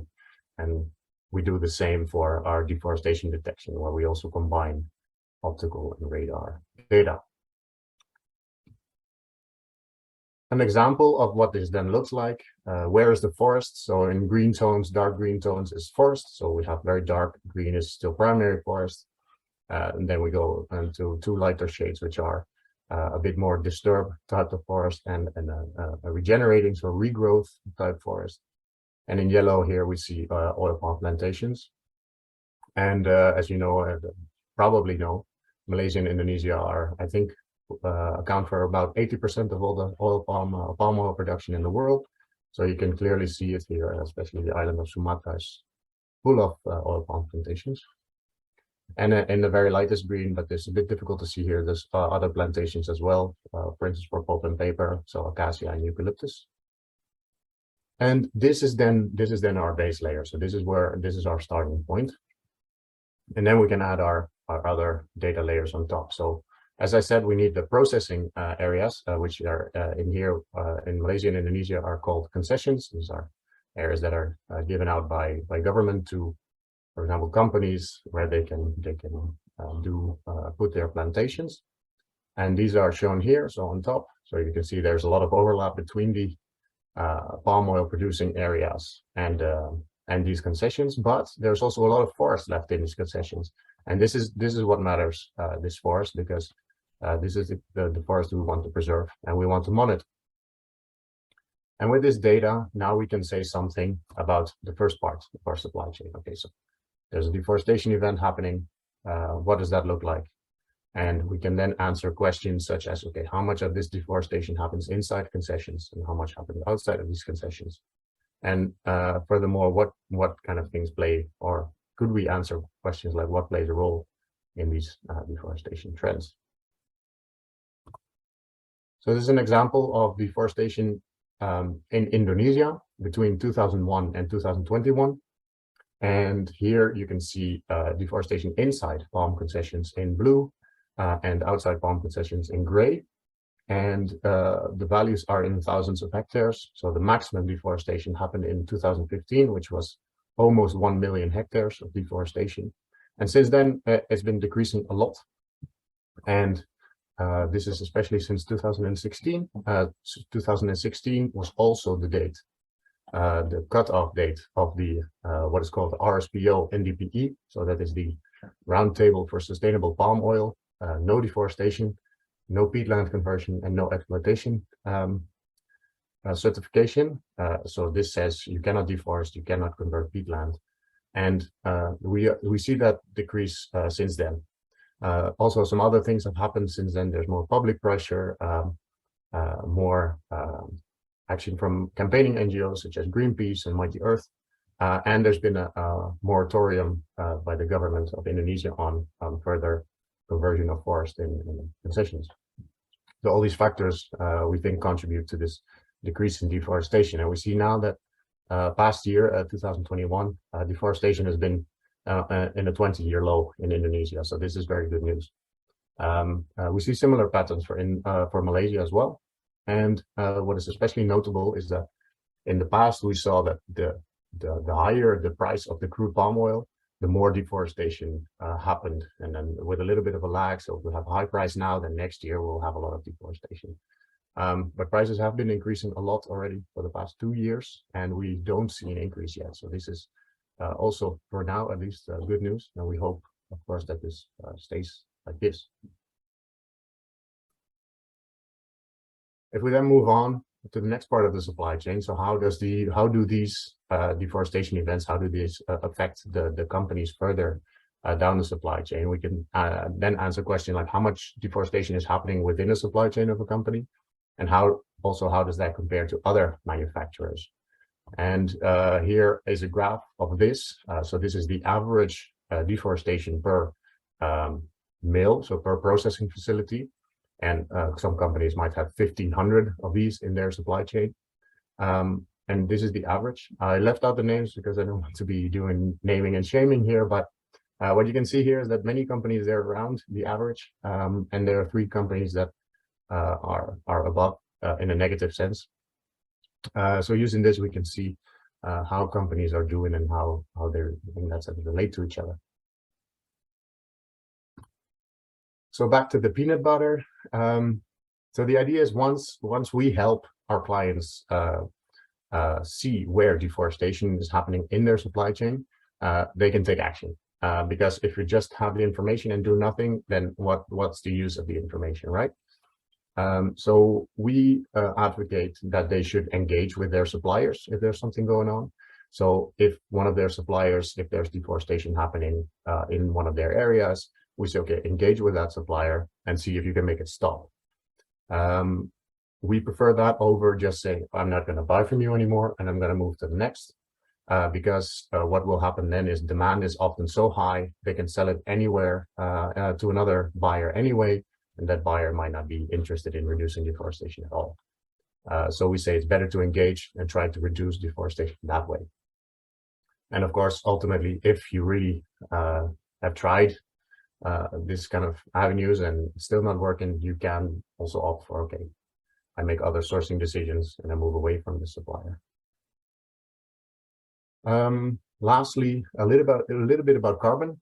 We see a lot of market demand currently for carbon. So companies, they want to reduce emissions or offset emissions, and they need to report on what is called scope 3 emissions. So all the, for instance, palm oil they buy, how much emissions are related to that. And we can also take a look at that because we know where's forest. We know how much, we can calculate how much carbon is in these forests.